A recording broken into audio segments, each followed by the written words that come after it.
Well, hello and welcome to another episode of Help Me Believe, the show about Christian apologetics and theology. My name is Haden Clark, your host, and I'm excited for today's episode. Before I introduce my guest, I want to say thank you to our Patreon supporters. Thanks so much for your support. It's because of your giving that I get to produce free content like this and put it out there on the internet to spread the truth of Christianity. And so thank you so much for your support. You too can become a Patreon supporter by following the Patreon link in the description below and heading on over to our Patreon website and becoming a patron over there. With that, you get access to the bonus segment, as well as I've actually got some merchandise up now that comes with your monthly subscription. That's a new thing that Patreon's doing. So if it doesn't work properly or whatever, I'm sorry, it's a brand new thing that they're doing. But got that up and running over there for our Patreon supporters. So just follow that link over there if you're interested in supporting the show. But for now, I'm excited to introduce my special guest to you. His name is Jon DePue. He's been on the show before. Jon, how are you doing today, sir? Doing great. How are you, Haden? I'm doing good, and maybe somebody from the live chat can fill me in or not, but Jon's video footage seems to be doing perfectly fine, but mine seems to have a lag, at least from my perspective. Sometimes the perspectives are different, so hopefully everything's working out all right on YouTube, but if it's not, just let me know in the live chat. I just looked over to the live chat. Somebody says Jon looks handsome, so that's while true, that's not particularly helpful for what I was talking about. But was it my wife who said that, or was that no? It's somebody else. But anyway, so Jon, excited to have you on. Of course, Jon has been on the show before, but for those who may not be familiar with who he is, I thought Jon, it might be helpful if you gave a brief introduction. Sure. Yeah, my name is Jon DePue. I currently direct the faith formation programs. I'm going to turn that off so it's not annoying. Currently direct the faith formation programs at a church in Cary, North Carolina. It's a United Church of Christ church, and I've been doing that for 3 years now, just over 3 years. So I've been working in Christian ministry for a while now, and I did my seminary degree at Duke Divinity School. So I currently reside in North Carolina. Yeah. Thank you. So Jon and I have become friends over like the past, month or so, from whenever him and his wife Laura Robinson came on the show at the same time. Interviewed them both at the same time, and we've been texting and chatting ever since then and talking about theology and stuff. And we just come from completely different backgrounds, and so it's been very, very interesting for me to hear from Jon about his perspective on things. And so it's been very informative. I've learned a ton in like a month about just basically because I just like I already said, just two completely different backgrounds. We just wasn't even aware of a lot of different opinions. Of course, you always find that, and so it's always fun to learn. But anyway, one of the things we talk a lot about is Pauline Soteriology. And so by that, by Pauline, I mean the letters that Paul has written. Just really quickly, for those who may or may not be familiar, by Pauline, I just mean the letters of Paul in the New Testament. And by soteriology, I mean the doctrine of salvation. So we're talking about what was Paul's view of salvation. What is sin? What is humankind's problem? How does Jesus fix that problem? That sort of stuff. And so I really wanted to, and I find Jon's perspective on all of this very interesting. And actually what I've been finding is that we actually agree on a lot, and we just been come at it from different angles perhaps, or something like that. I'm not sure.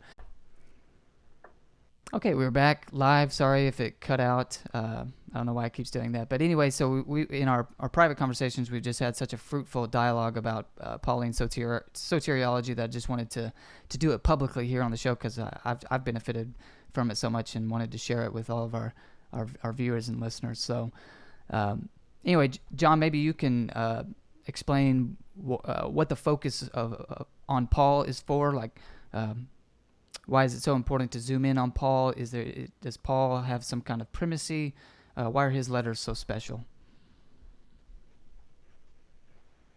That's a good question. I think the main reason why I think Paul is so important for us to talk about, why discussions of Paul are so crucial, is because he simply has been such a predominant figure in the history of the Christian tradition.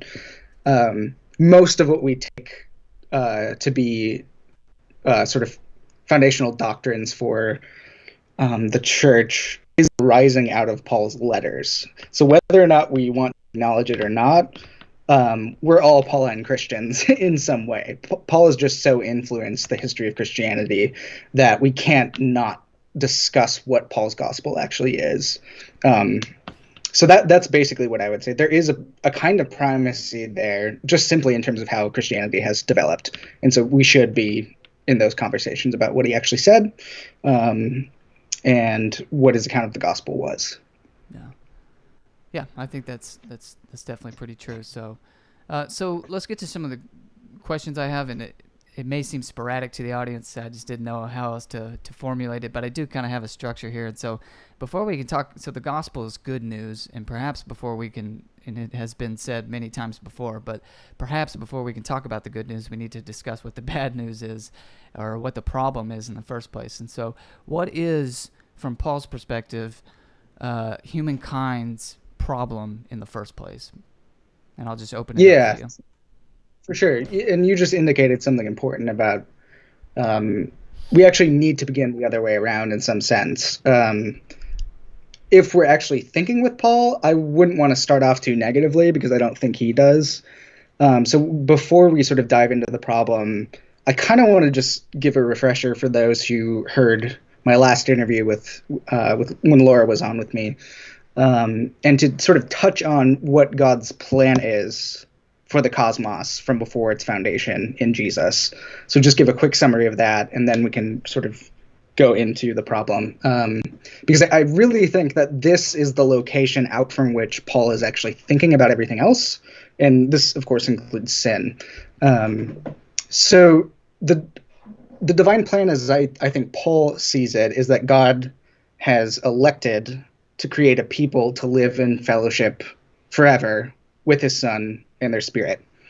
And this sort of divine fellowship is characterized by relationships of unconditional love and life and joy. And so this is the wonderful plan that's at the heart of all reality for Paul. And it's in the light of this wonderful reality that he's able to see what's actually trying to knock it off track. So once we lay out that gospel, then we can see more clearly with a renewed understanding what the problem is. And the reason why I want to say this up front is that there really is a tendency in Pauline interpretation to begin with an account of the problem that you've reconstructed, and then to sort of think forward toward a corresponding gospel solution. But if we're really going to understand Paul, I think we need to grasp that he's actually thinking the other way around. So there's a whole history of interpretation that does this, I think, the wrong way. So just to kind of start there. So what do we learn about the problem in the light of God's plan, right? Mm-hmm. I think the basic problem confronting humanity is actually death. It's corruption, finitude, and death, which is the outworking of this whole nexus of problems with sin and the flesh and evil and the powers. So let's kind of start with the flesh dimension of this. Okay. So humans are in the grip of sinful desires for Paul. And these desires are actually sort of frustrating their ability to do good. And these desires are sort of pulling them away from living with God and one another in loving relationship. And I think we could talk about these desires more accurately in terms of lust. I think lust is probably a better word to use. These lusts are basically manipulating God's instructions and turning them into kind of opportunities to do the wrong thing. And the way that Paul kind of summarizes or condenses this frustrating situation is by using the term flesh, or the Greek for that is sarx. So we see Paul in Galatians, so I'm going to kind of reference text throughout this to kind of show that I'm not making this up. In Galatians 5:17, Paul says that for what the flesh desires is opposed to the Spirit, and what the Spirit desires is the flesh. And I think Paul sees humanity not really having any ability in and of themselves to break away from these lusts, to kind of resist them in any way. And we see this pretty clearly in Romans 7:18, and also in just Romans 7 in general. We really see this kind of account of being constrained by these lusts. And it says, "For I know that nothing good dwells within me, that is in my flesh. I can will what is right, but I can't do it." Right. One way to kind of clarify this, and I don't want to push this analogy too far, but I actually think it's helpful to think about substance abuse at this point. A chronic substance abuser is technically accountable for their actions, right? They still have agency. They're still people. But any sense that they're actually free to choose one course of action over another course of action is actually a really horribly unaware account of their struggles to these desires, right? And so the resulting kind of addictive behavior that arises out of that is really deeply destructive, both to themselves and to the people around them, the people that love them. So on some deep level, I think Paul is essentially saying something like that. We're all kind of addicts. We're substance abusers who are sort of trapped and imprisoned by the flesh. So I think that's one way of getting that. And this is something that I've learned from my mentor and teacher, Douglas Campbell. I think that's kind of a good analogy for what the flesh is. So that's one dimension of it, of the problem. I would also want to talk about sin specifically. And Paul characterizes sin in kind of a similar way. But he'll dramatize sin in terms of a power or a force. So I think we could think about this in terms of sin with a capital S, sin. Mm-hmm. Sin is something that deceives, and it does so for Paul through God's instructions, just like the flesh was doing. And then it sort of goes on to wage war on us and enslave us and imprison us and all of that. And you see this in Romans 7 pretty clearly. So this is from Romans 7:14, and then also verse 23. "For we know that the law is spiritual, but I am of the flesh, sold into slavery under sin. But I see in my members another law, at war with the law of my mind, making me captive to the law of sin that dwells in my members." So there's a sense in which sin sort of constrains us and holds us captive for Paul. So sin isn't actually, if we're thinking in a Pauline way, sin isn't a sort of individual kind of transgression or something like that. It's not this sort of it's not a kind of misstep or a bad decision for him, or breaking some kind of a rule that you've been given. It's actually much more serious for him. I want to ask you something about that, if it's okay. I've been trying not to interject, but I do have some questions. So on the sin thing, would you say that Paul speaks of sin as if it were this ontological, like it had an ontological status, like it was actually this thing which really does have power? Or would you say he's just speaking as if that's the case? Or would you say, no, he really believes that there is a thing that it's called sin and exercises power? Yeah, good question. Does that make sense? It does make sense. Okay. So does sin, another way to put this would be, does sin have some kind of like positive ontology? Yeah. Right. Right. I don't think it does for Paul. I think the language that he's using to describe it is language that we use for things that have some kind of positive ontology. But I think that for him, it's actually a negative ontology, and maybe even like a negative metaphysics would be kind of a way to talk about it. It's this would sort of go with. Yeah, go ahead. No, I was going to say, when you said a negative metaphysics or a negative reality, I didn't know, perhaps you meant like Thomas Aquinas talks about evil. Evil doesn't actually have an ontological status. Evil is just the absence of goodness. In some ways, I'm thinking more in terms of Augustine, actually, where evil is a sort of privation of the good.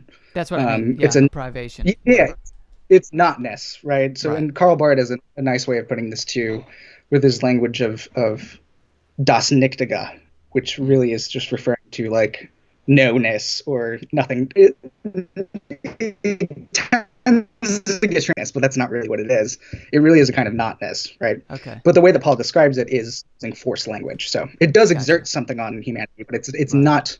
I think positive ontological categories are only for good creation, I would say. I gotcha. Okay, cool. That's a great question, though. Yeah. Before turning you loose again, What are your I was trying to branch off from something that you said, and now I can't remember what the connection was. But what do you think of, say, original sin, or are we like, do we have to sin, or something along those lines? Do you think we inherit sin such that we have no choice but to sin? Um, I don't know. I'm not. There are various accounts of original sin. Um, I don't Because really know. what's interesting about this, I think this is maybe where I was going, is the slavery of sin, and that sin holds us in slavery, and so Hmm. a 5 point Calvinist perhaps might hear that and say, "Yep, absolutely," because we inherit a sinful nature, or they would actually say a guilty nature, I think, from Adam, and so yeah, I don't know. What do you think about that? But Yeah, then there's also this account of sin where it's like, well, actually, sin is more. It's less about my freedom of choice, and it's actually just more about the cosmos. Is under the reign of sin. right.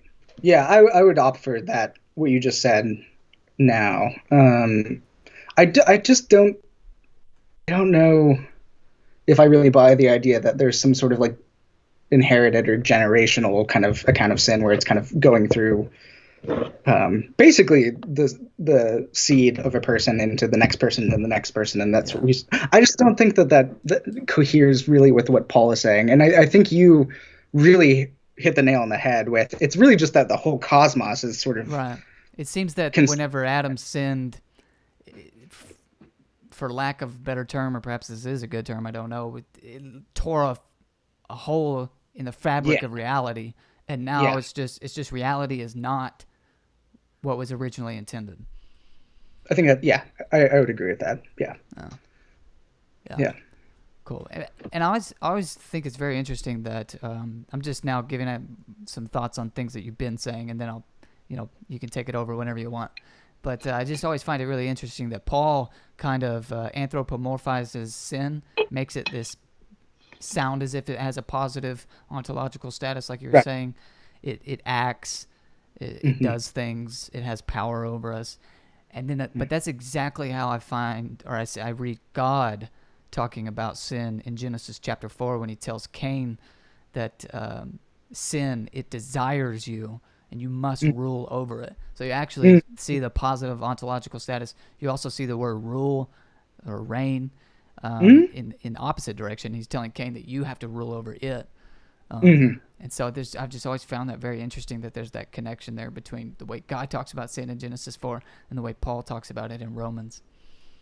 Yeah, definitely. That's well spotted. Yeah, I like that. Uh, but anyway, so what else has to do with our problem? What else did you have to say about the Yeah, problem or the sin? I yeah. know I hope I didn't Talking ruin your about train of thought. the If so, I can move on to some other questions. But if you have more to say, yeah, please do. I don't like to sit here in the negative stuff, so sorry if I'm kind of No, I going off a enjoy bit. listening. So by all means, Okay. yeah, go on. So yeah, just to kind of before we move on, the next account would be the Paul talks about the powers, else Hmm. in case of his letters too, and that's part of that whole nexus of the problem. But what I would want to emphasize is that for Paul, in this constrained, enslaved situation, we're not free in that situation. And we're going to talk about, hopefully, we'll get to accounts of freedom and agency later on. Um, but I think that's really important. We can't will our way out of this, right? Paul says that we can will the right thing, but we don't do it because we're constrained by it, by sin. Um, so I would just want to make that point really quickly, and then we can kind of pick up on that later on. But so we're in this constraint situation, and part of that constraint is also to do with the powers. So Paul will refer to the rulers of this age in 1 Corinthians. So that's out of 1 Corinthians 2. He'll talk about cosmic powers of this present darkness in Ephesians. It's coming out of chapter 6. And then elemental spirits of the world in Galatians 4. And he talks about the sort of leader of this kind of legion of powers as being Satan. He talks about Satan from time to time. And these powers for him are, in some sense, occupying, quote unquote, the air. in his cosmology. And I really want to be clear here because I don't want to give ammo to any mythicists that might be listening to this. That's where my mind went. Yeah. Yeah. Paul does have a conception of these powers sort of roaming this space that kind of lies above the heavens, or lies above the earth and sort of below the heavens, and they're kind of occupying that space for him cosmologically.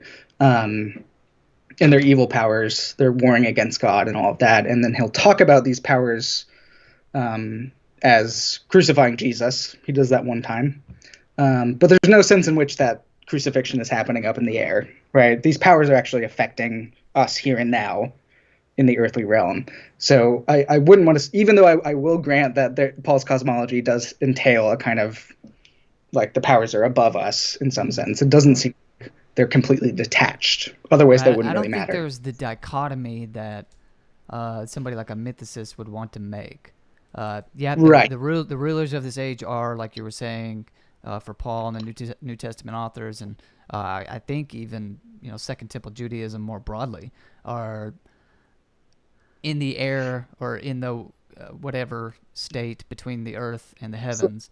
But they're mirroring what's happening here on earth, and they're affecting what's happening here on earth. Right. So to have an event happen up there is to have an event happen down here. That's the way I understand it. I think you're right. Yeah. Of course, I don't want to say too much because I'm actually preparing for this for next month. It's going to be part of my argument. Yeah. Keep it under wraps for a bit. So just to kind of sum up what I've been talking about with the problem is that Paul is pretty consistently emphasizing the problem as oppressive powers or an oppressive force. It's the bondage of sin, the flesh, evil, the powers, and all of these things sort of deal out death, right? The wages of sin is death. So that's what's being paid out from this problem. And this problem really affects everything, like you mentioned. It's the entire cosmos that's being constrained by this. So that's how I would talk about the principal problem. Sure. That, for Paul, faith in humanity, Yeah, I think that's pretty well understood. There's some things that are notably missing from that we're going to discuss here in a little bit. But first, I just wanted to ask, okay, actually, I do this every single episode, sorry. If you have a question, you can tag at Help Me Believe in the live chat if you're watching live, and we'll have a time of Q&A at the end, and we'll address them there. But if you tag at Help Me Believe, that helps me see it when I'm scrolling through there. So, in other words, don't tag me unless you're asking a question that you want me to address in the live Q&A near the end of the interview. Also, if you do want to send a super chat, which is another way to donate there in the live chat, I'll address those first. So you can do that as well. But just tag at Help Me Believe, and I'll address the questions at the end. Okay, so we know what the problem is, and like you said, it's important to, when you're actually studying Paul's letters, you see what the problem is by paying attention, basically, to what he's saying the solution is. So you can kind of dissect or deduce what the problem is by listening to, or reading Paul talk about the solution. So that's the next question. I kind of put them in the wrong order there, but what is the solution? How does Jesus' life, death, and resurrection fix the problem that you've been discussing? Yeah, so how does God solve this problem that really has to do with sin and death? So I think it's easy for us to kind of observe in the world that all living things decay and ultimately die, and that we're all sort of constantly declining toward that end, right, at various speeds. But I actually think that this kind of obvious thing that we can see helps us at least be open to this crucial inside view, which is that sin and all that it contaminates doesn't have a future. It can't have a future. It needs to be terminated, and it needs to die. And I think this termination, because the problem is so cosmic, the termination has to apply to everything that sin and death have infected. So in Romans 8, you have Paul saying that the entirety of creation is subjected to futility, right? In 8:20. And then it's also in bondage to decay in 21. And I think that our contamination, what's being affected by sin, is too deep and too comprehensive to allow for some kind of strict separation between good and bad to deal with this. We're all shot through with evil, and we're all shot through with good, I think. There's a kind of simultaneity there that goes for all of created reality. We don't lack goodness, but we're still constrained by sin and evil. Yeah, so this is something I want to comment on too, because I totally agree. I think we kind of have I think human nature is kind of a state of potency. Yeah, I mean, you can do. I mean, and where I'm coming from is that I kind of get fed up. I know I should be more patient, but I kind of get fed up with people saying they'll see something bad happen in the news. They'll even do this in their written literature on the subject, but they'll see something bad happen in the news and they'll say, "See, total depravity." You know, how could you possibly deny total depravity when stuff like this is happening? And I want to say, well, you know, look at the fireman who's running into the house to save people. Look, total goodness. I don't know, like the fact that people do horrible things doesn't mean we're totally depraved in the sense that all we ever seek is evil. I don't think that's what Paul meant in Romans 3. Of course, we won't talk about that, but even if you take that to actually be Paul speaking, I still don't think it says that. But I think it is at the point. I really do. I think, I think Paul's account of depravity is just what I've been saying about the constraint stuff and the imprisonment stuff. In that sense, we're all depraved. That's an account of depravity. I think it's a more accurate account of depravity than just we all just basically suck. So I totally agree with you on that. Yeah. Anyway, I just want to point that out because it's just something that it kind of drives me nuts. But anyway, go ahead. Yeah, I understand. It drives me nuts. I because I see that simultaneity in pretty much everybody, even people who have done really bad things. Like there is some goodness there, I think, for everybody. But even I think you're saying that we cannot will ourselves out of this situation. But no, we can't. Yeah, on our own, right? So to kind of illustrate this point about the contamination of sin being so deep, I kind of think of like a computer that has a virus that can't just be removed by some kind of like cheap antivirus program or something like that. There's a lot of good things on that computer, but there's also a lot of bad things on that computer too, that it is basically affecting the entire thing. In some cases, you need a new computer, or you need some kind of really fundamental kind of ordering of that computer. Basically, the bunch has been spoiled by sin. The entirety has been spoiled by it, even if there is good there. So I think the first part of God's solution is actually going to be death, but I think it's a certain kind of death, and I want to be clear about that. Death may have the first word in God's solution, but it doesn't have the last word, especially with respect to kind of God's total victory over all things. And I think some understanding of Paul's Jewish background at this point is actually going to be pretty important, because many Jews, and Paul understood this too, knew that God wasn't a God of death. The God of Israel was a God of life. Mm-hmm. So God's ultimate solution is actually going to be, for Paul, a pretty Jewish one. It's about a God of life, giving life. But Paul is obviously going to do something very different than a lot of Jews in this day would have done in the light of Jesus. So to kind of build on the previous point, this sort of evil that we're entangled with needs to be terminated, as I just said. This really comes back to, and I'll make a note so that you don't lose your train of thought. But I just can't help myself sometimes. But what are you drinking, by the way? This is Pernicious IPA. Nice. I don't know if you've heard that. It's from Wicked Weed Brewing Company out of Asheville, North Carolina. Nice. It's good stuff. Yeah. This is called tap water. It's We've pretty got good some of that. stuff. Too. Good Yeah. old Durham tap water. So anyway, the idea of death being part of the solution is something that I'm fascinated by a little bit because it's something I've always thought, but I've always been like, well, I don't know if I should say that publicly or not. But since you did, because when I read Genesis, the opening chapters, God says that in the day that you sin, in the day that you eat from the tree of the knowledge of good and evil, you will die. So first of all, he doesn't say in the day that you eat it, I'm going to kill you. He says you will Right. die. And Right. then whenever they do it afterwards, he says to whoever he's talking to, we need to kick them out of the garden unless they eat from the tree of life and live forever. And that to me, again, I'm not like a professional exegete of Hebrew, but to me it sounds like it.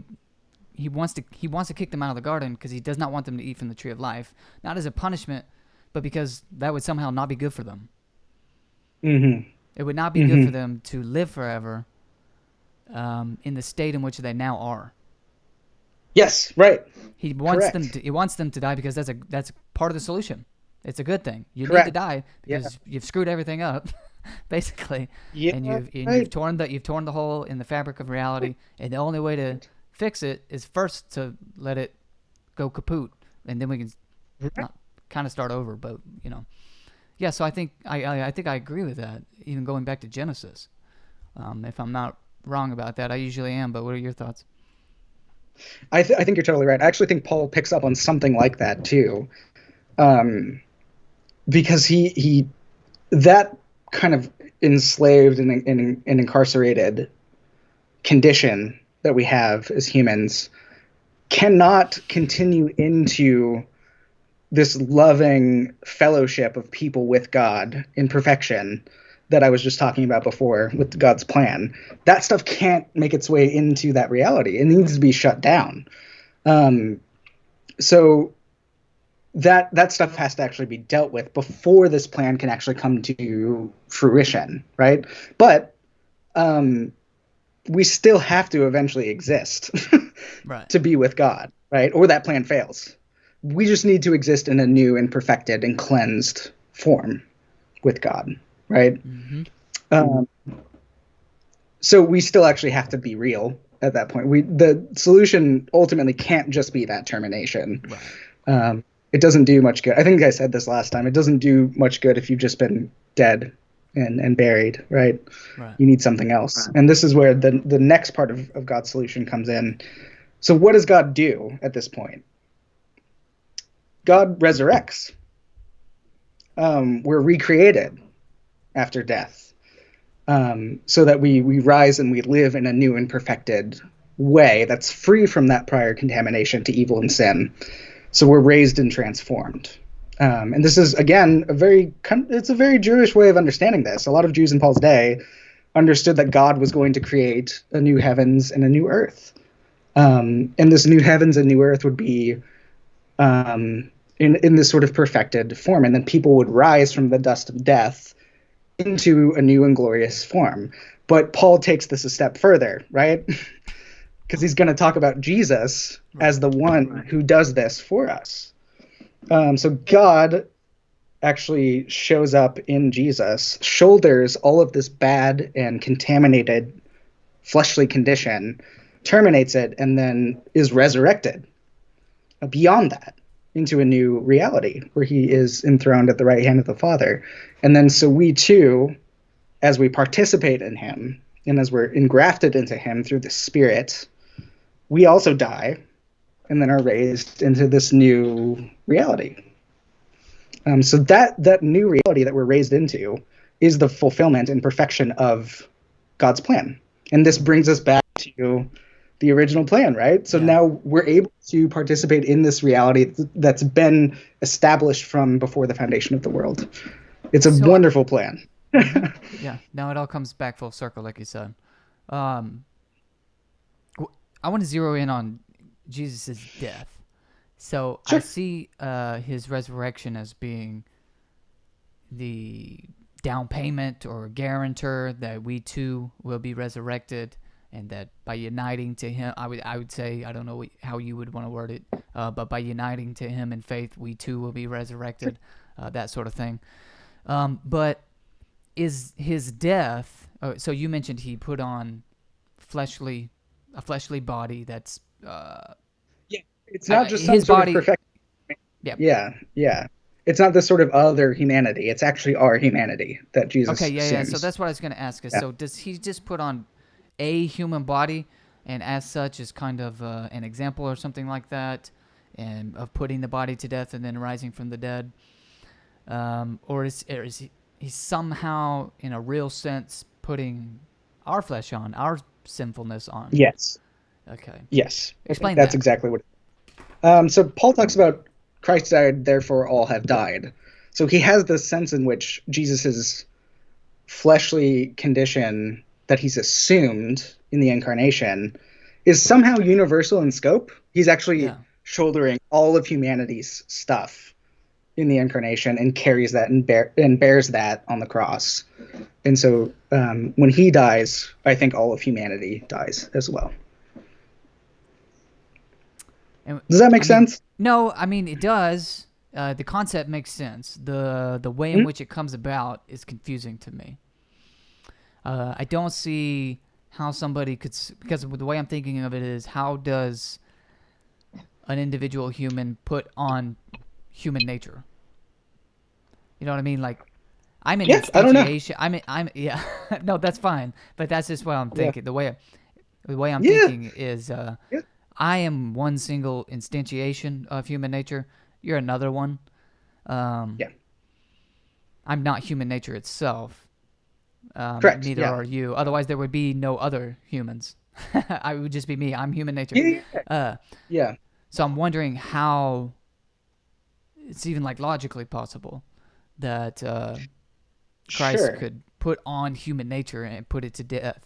Um, I don't Well, know does if I'm thinking Adam about it. I'm thinking about that, thinking sure about it wrongly or not.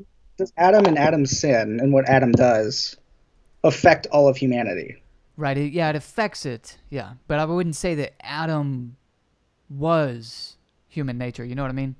No, yeah, Adam's not human nature, but there's something about that particular human being that has this sort of universal effect. And I think Okay. when Jesus shows up, um, theologians will often talk about Jesus as the true human being.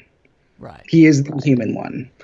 And I think in that sense, we can see Christ as sort of, I wouldn't want to talk about him as just the sort of representative of humanity or something like that. He is the true human being. And somehow, miraculously, when he arrives, what he's doing is shouldering everything Yeah. that we're involved with. I don't know. I think I am more inclined to think of it, perhaps representationally. Was there a reason that you are opposed to it? I don't know. I'm not in principle opposed to that idea. I think the way that it gets used by certain theologians, the way that they take it ends up going in a kind of different direction than I would want to go. But Yeah. sure, I'm happy with that as a kind of placeholder, I guess. Yeah. I don't know. I mean, there's definitely some sense, and I think we both agree, there's some sense in which Adam screws everything up, and Jesus undoes or fixes what Adam screwed up. Yeah, right. So Yeah, whether yeah, he's literally, metaphysically taking on all of humanity or all of fallen human nature, or however you want to word that,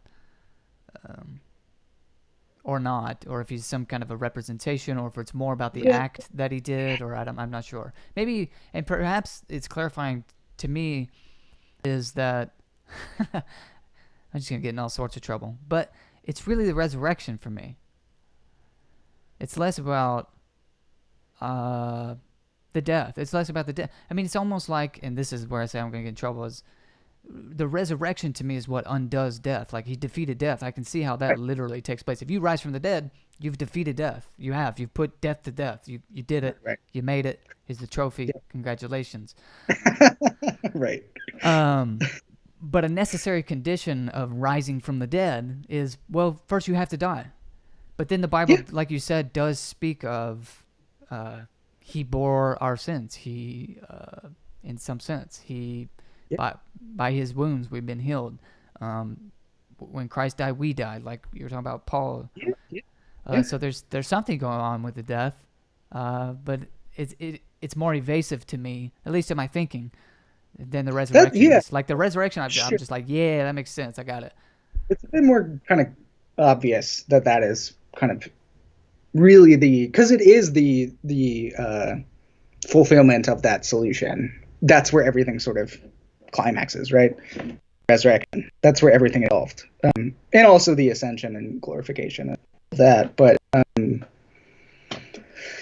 know. I don't really know what else I can say about the death being something that's affecting it, other than that it does. No, I'm not saying that you're wrong. You're certainly correct that that's what the Bible teaches. I'm just trying to conceptualize it, I suppose. Sure. And, definitely. Anyway, was there anything else you wanted to say about the solution we were talking about? I think that the idea that Christ assumes fallen humanity, dies, and is raised is really the heart of Paul's gospel. This is the theological breakthrough that Paul has that affects everything for him. This is the heart of his gospel. So I would just want to say that account of the solution that I've just given really is where everything else kind of turns around that. This is the heart of everything for Paul. But that's basically how I would talk about the solution. Yeah. Okay. Where do you and I hope here? That's fairly. Yeah. You want to go into the different types of atonement theory? I think that might be a good segue, is to talk, since we were just kind of talking about problem, solution, how does Jesus fix it and stuff. We're basically talking about atonement theories already. So maybe you could describe what we mean by an atonement theory, just what an atonement theory is, and then what the different types are, and which one or which ones that you subscribe to.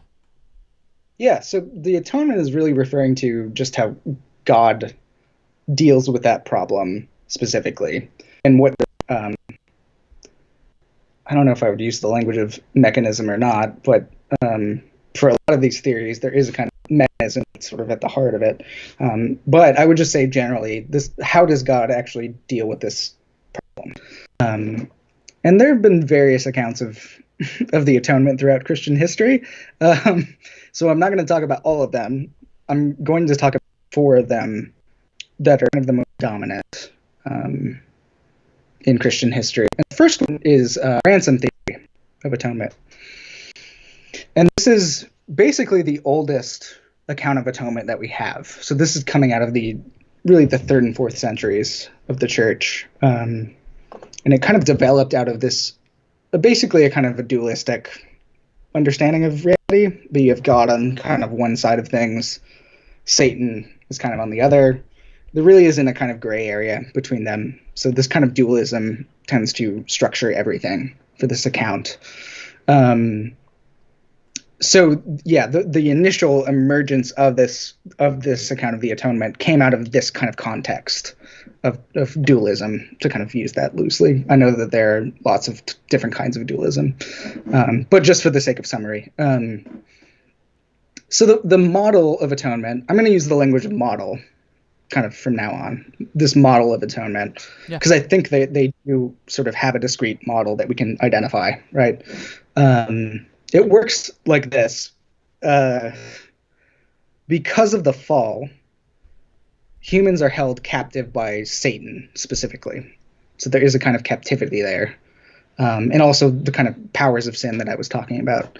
And on this model, humans are basically under the authority of Satan. they're in bondage to him, and they're in a kind of slavery to Satan specifically.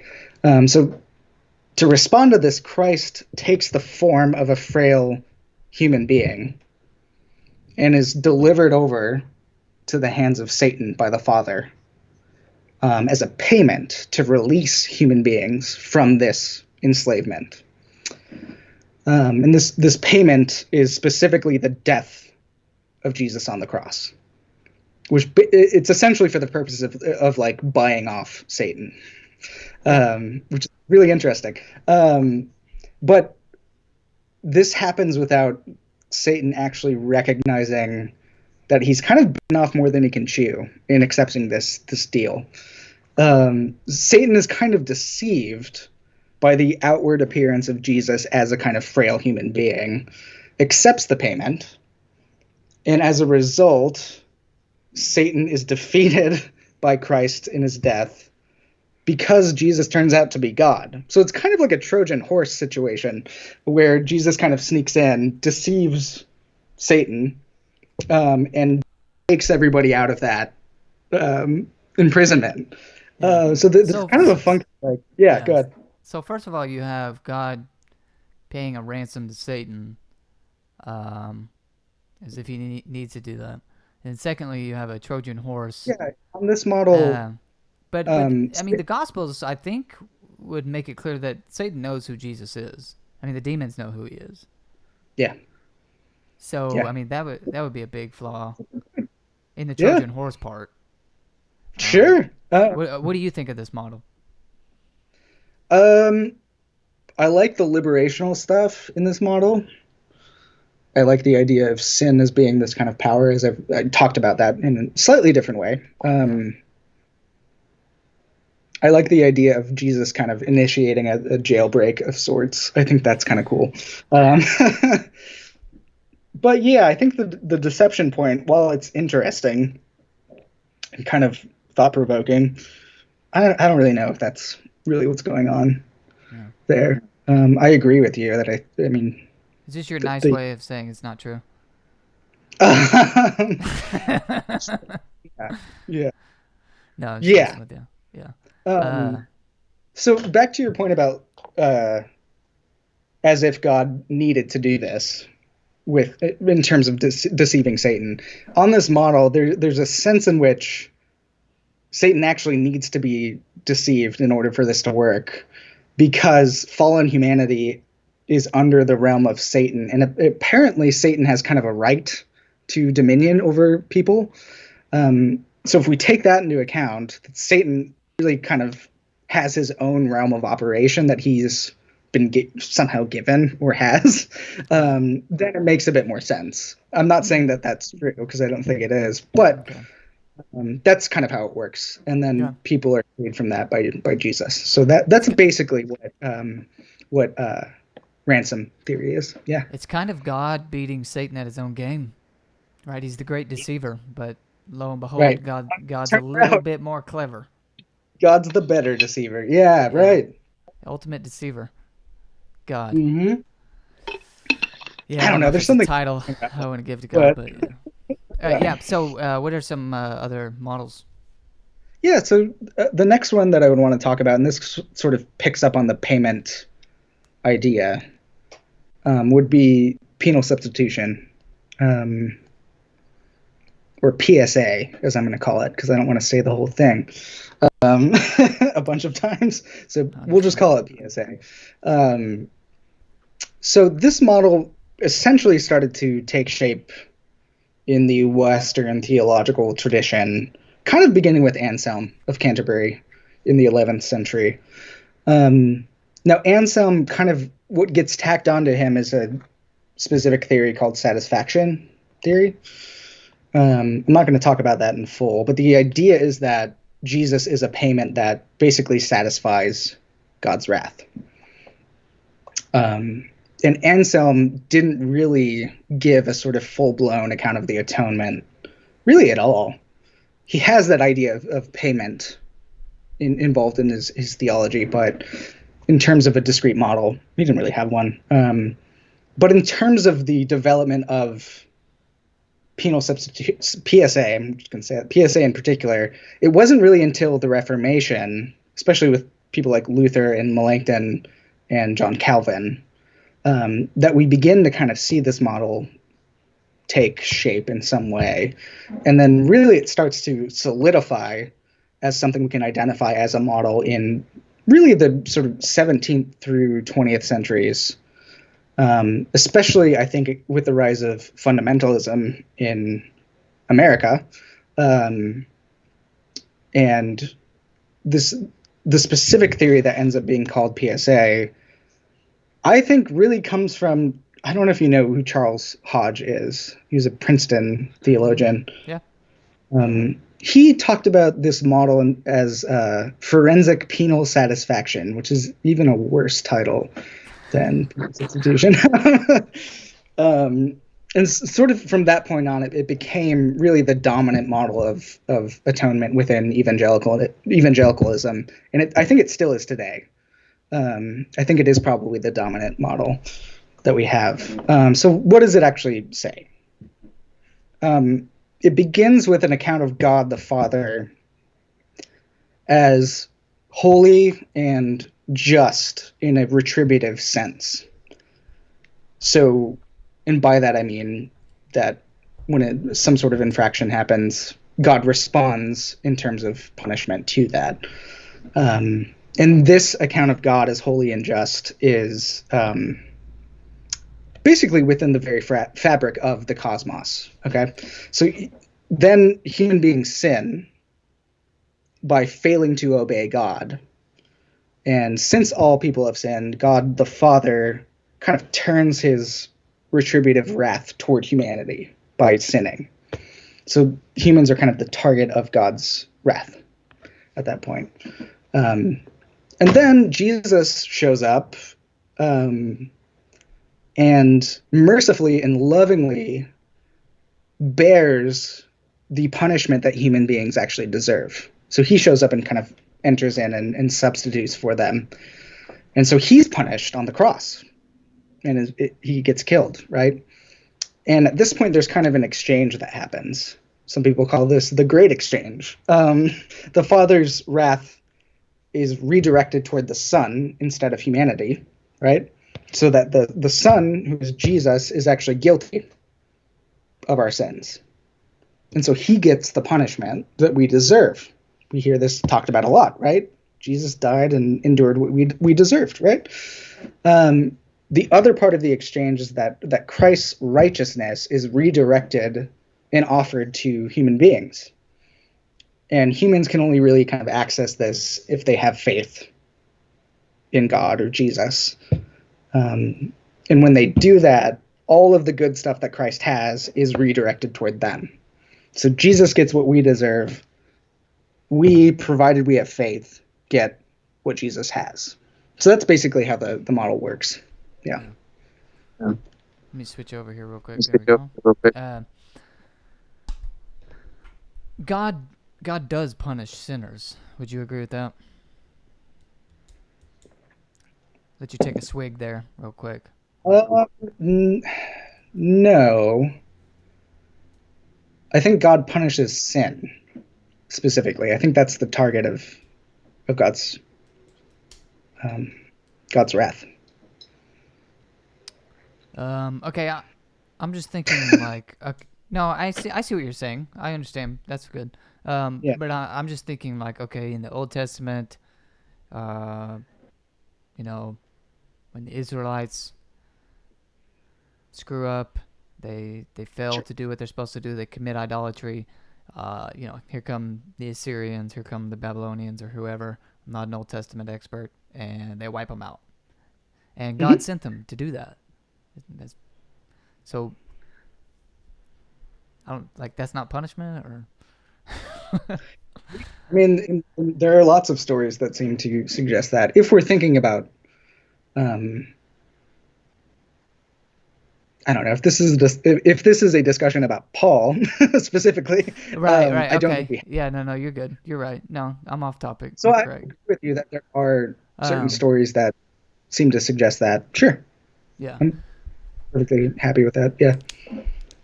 Let's talk about what problem do you see with Jesus dying in our place in this sense? I think you would agree with some kind of substitution, but not Yeah, yeah, in the penal about that. sense, Yeah, like he was punished. He took our punishment. Or yeah. let's talk about kind of why you would reject that. Yeah, there are a couple reasons. I think one of them has to do with the biblical data in Paul specifically. Um, you have language of Christ dying for sins, right?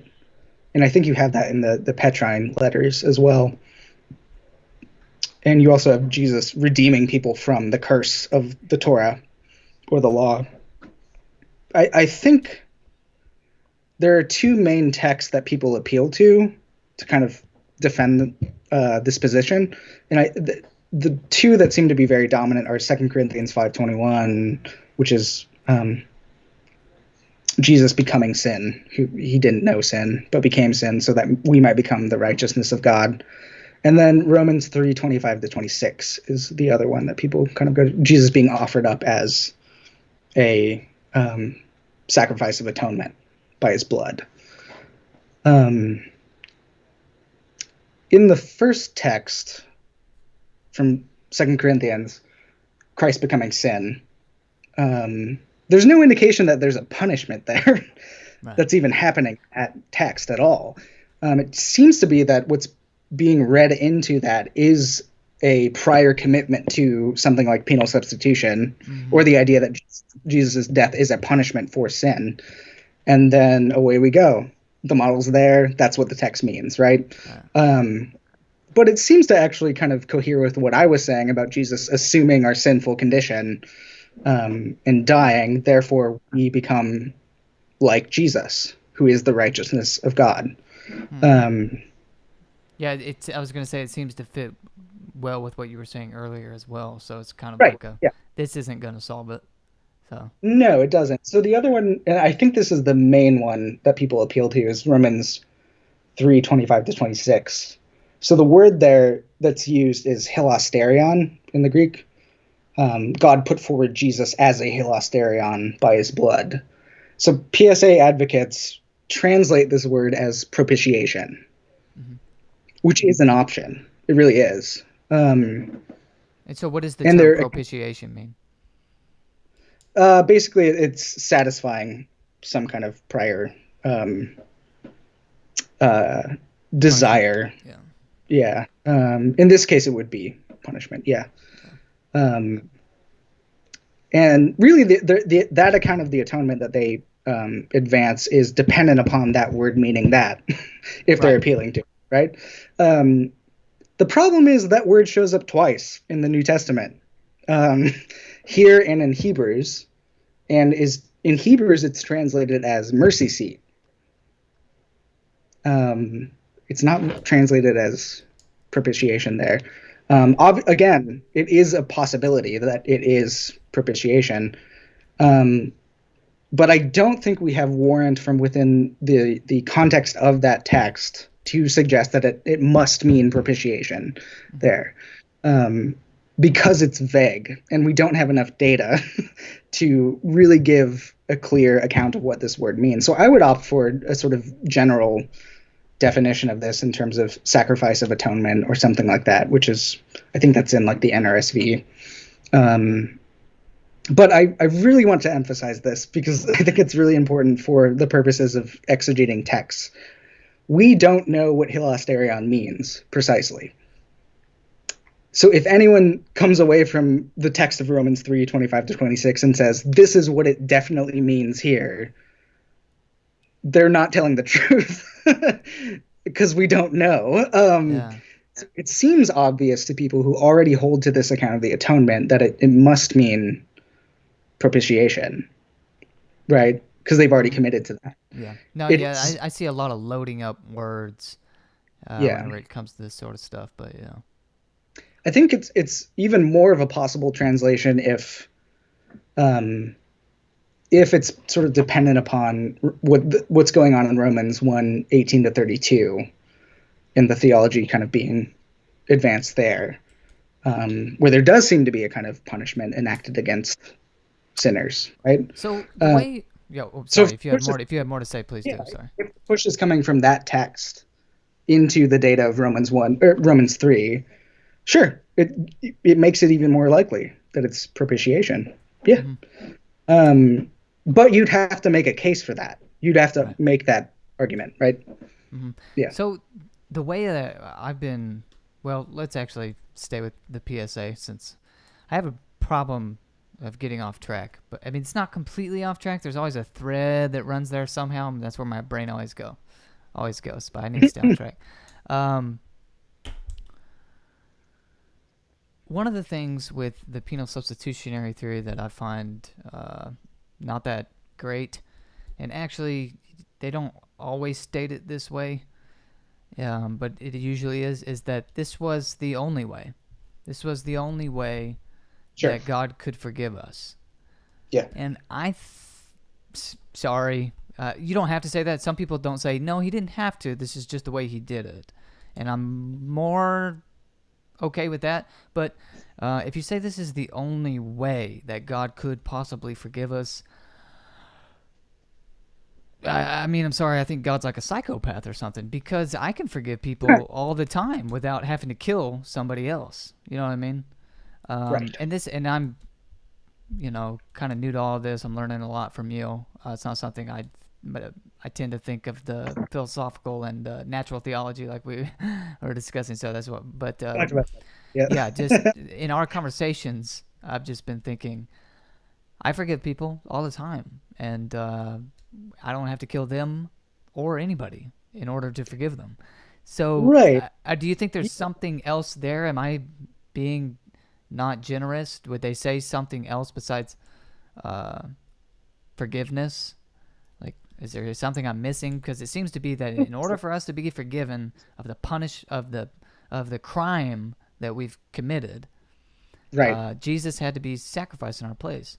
And I mean, if that is that really what you want to say about God? That he can't forgive people without. And this is, and I'm actually obviously not the only person to ever point this out, but I actually get this from Athanasius. I don't know how to pronounce words. Sorry. Yeah. In his On the Incarnation, in which he says, if it was only a matter of punishment or a matter of penalty or something like that, then repentance would have been sufficient. Now, I don't know if he's taking that to say he does still believe in retributive justice or not, but at this present moment, I do.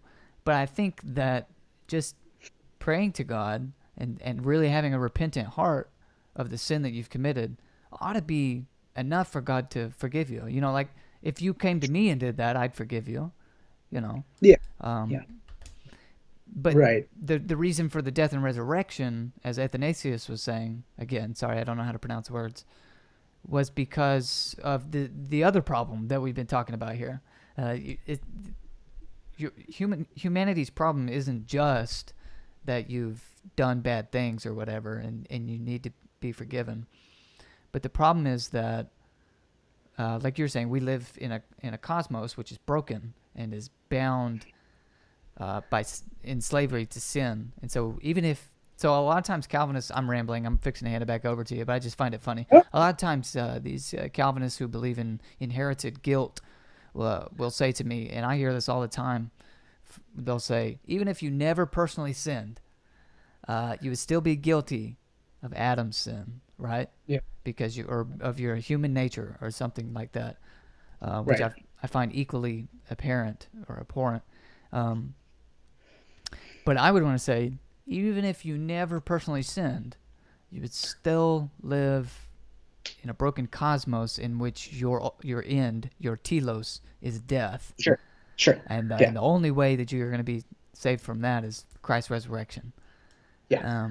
I know you don't agree with that account, and I'll let you just comment on what your thoughts are. No, there was a bit in there that you said about why couldn't God just forgive people, right?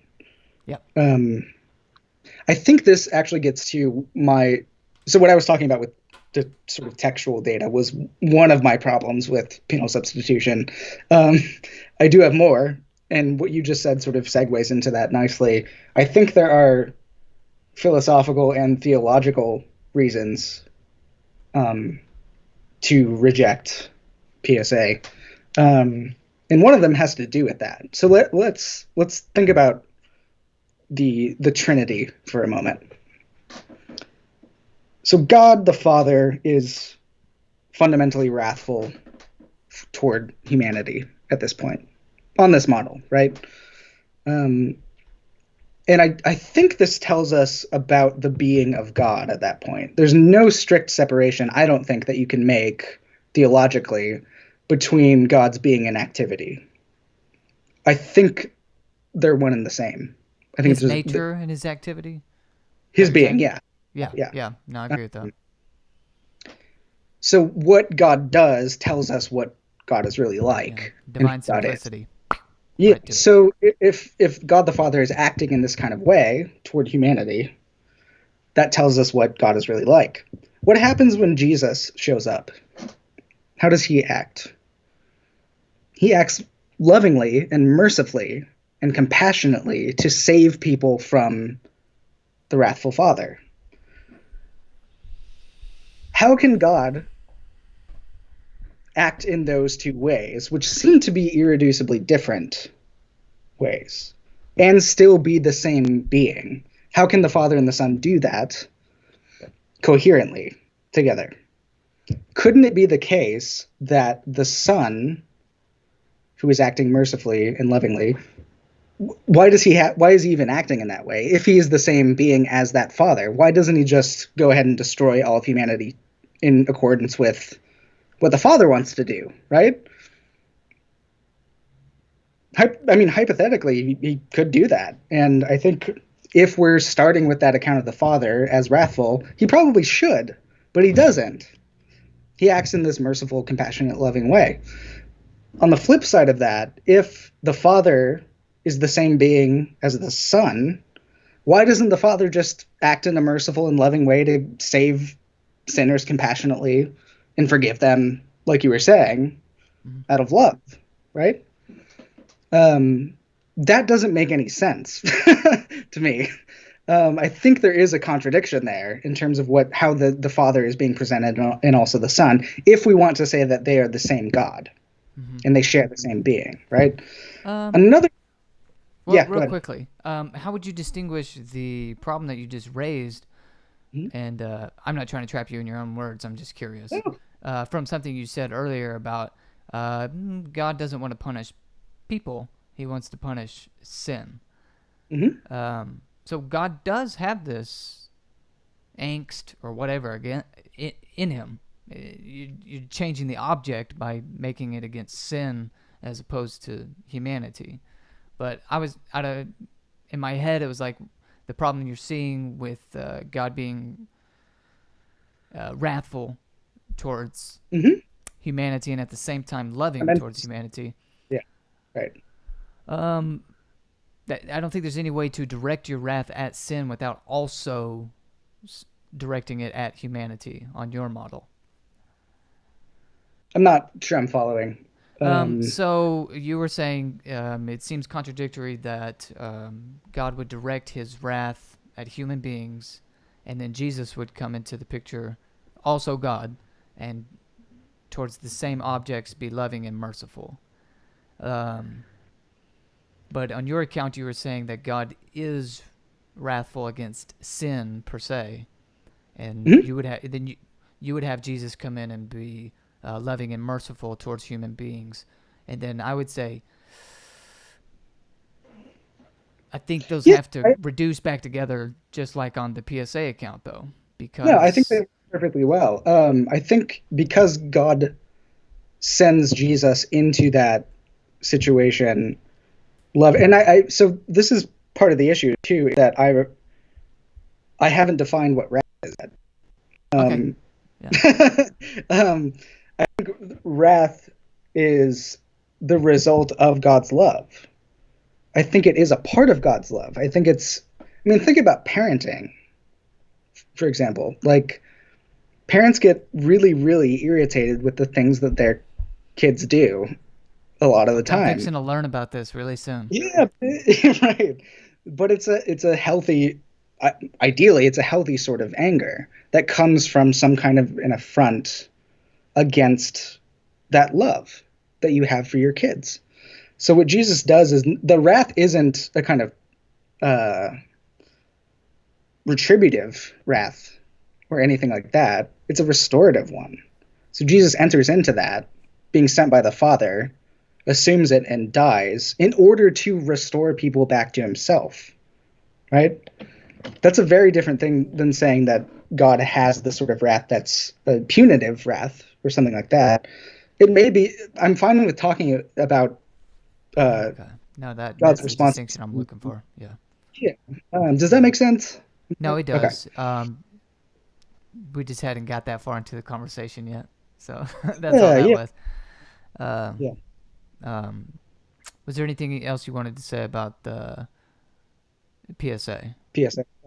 I could go on and on, but public service what, announcement? yeah, what I'll say in summary is, so you have those two different gods doing you have those two different persons doing very different things within the Trinity, apparently the same God. The Spirit's not really involved at all in the atonement on this model, and I think that's probably because people who generally buy into PSA have a really hard separation between justification and sanctification. So the Spirit really is involved in that later process of sanctification, right? So to push the Spirit back into the atonement would risk kind of collapsing justification back into sanctification back into justification. So it kind of makes sense why they don't, but it's also kind of weird. If God really is involved, if the Trinitarian God is involved in the atonement, why isn't the Spirit talked about at all in that? It's just this sort of transaction between the Father and the Son.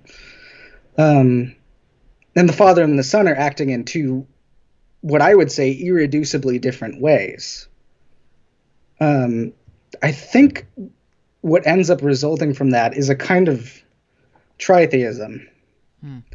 You have three different gods acting in different ways. The Spirit ends up acting sort of transformatively later on. The Son acting in this kind of compassionate way, and that tells us what the Son's being is like. The Father acting in this retributive way, that tells us what the Father's being is like.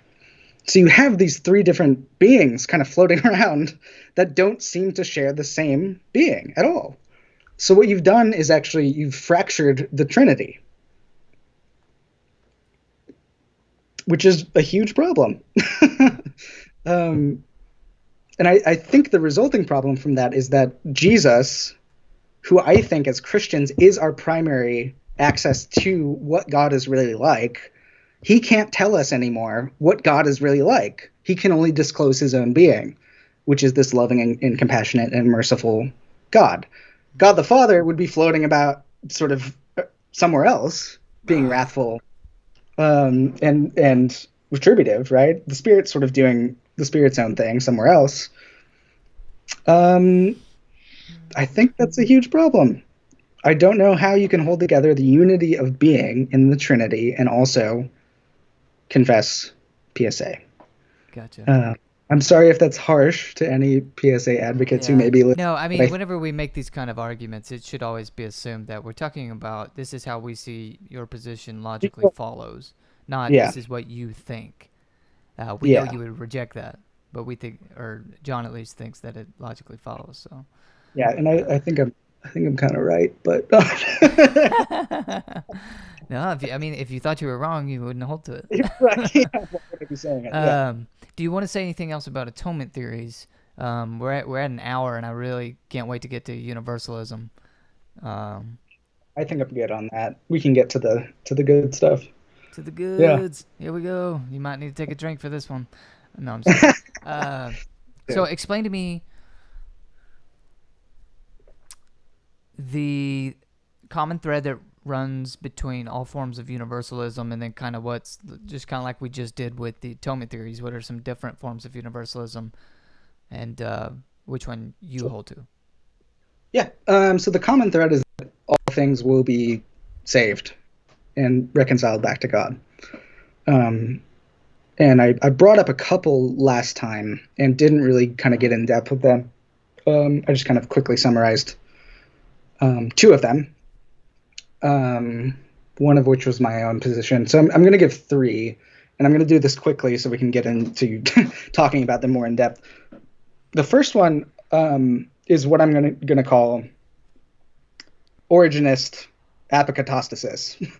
I know that's long and weird. Apokatastasis just really means restoration, right? In Origenist, I mean it gets tacked on to Origen's theology. My buddy Ethan Taylor, who may actually be on the live stream, has really helped me identify this in a really brilliant paper that he wrote on Barth's rejection of a certain kind of apokatastasis.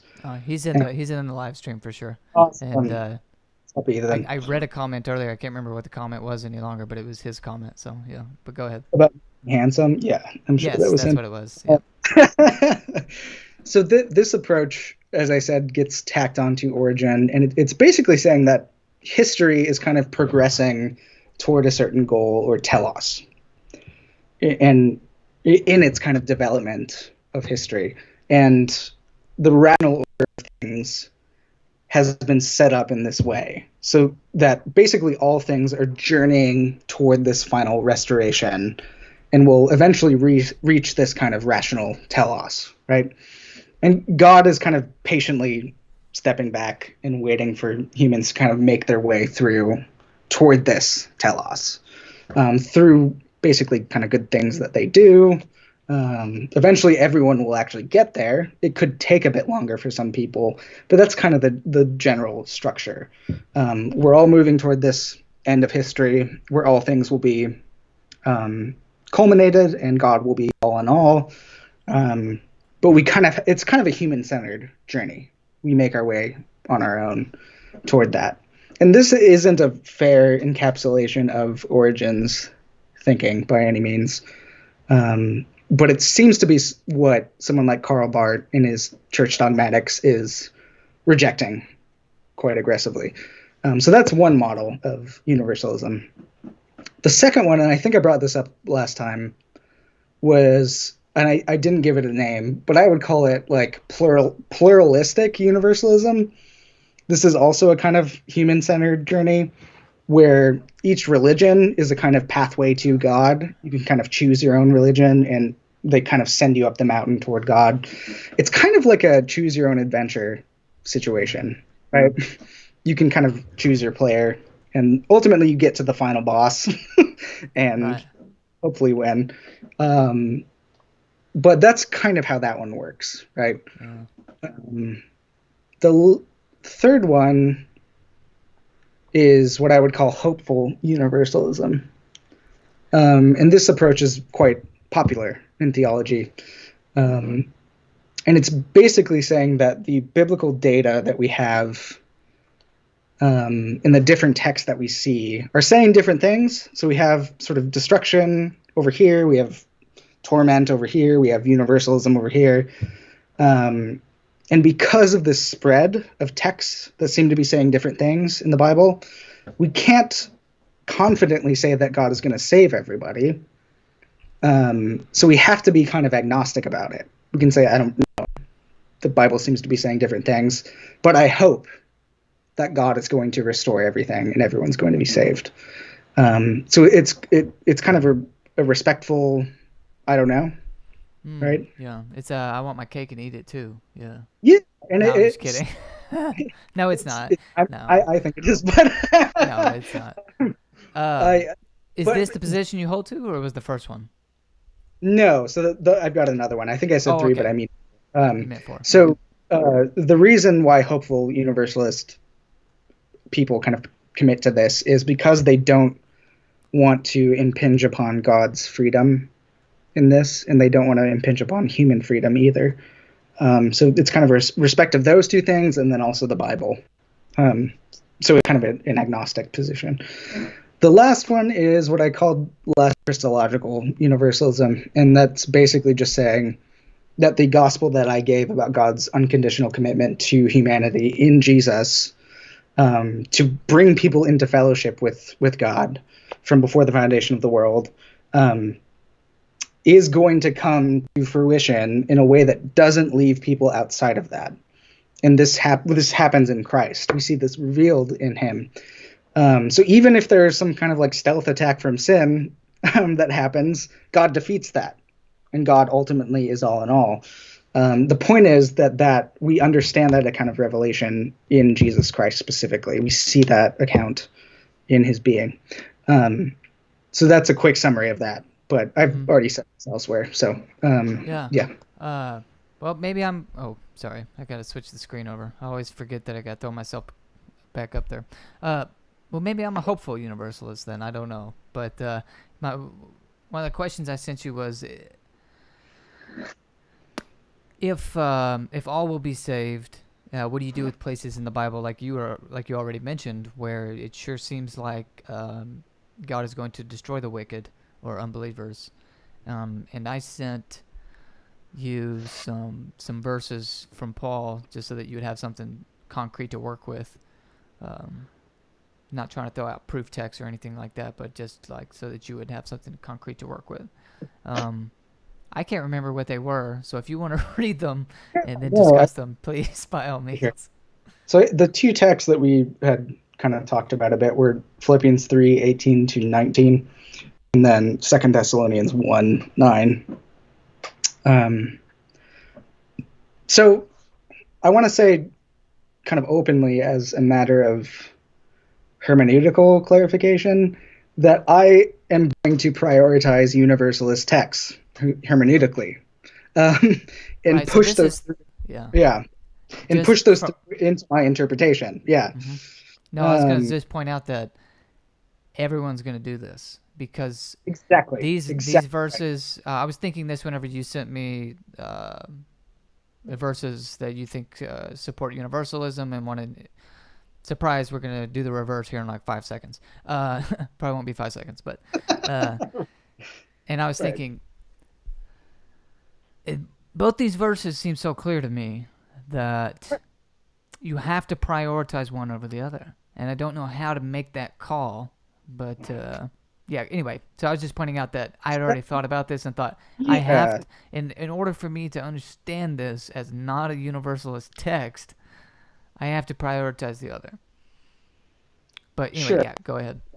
Exactly right. And so everybody does this. People who are annihilationists will prioritize destruction texts and push those into other ones.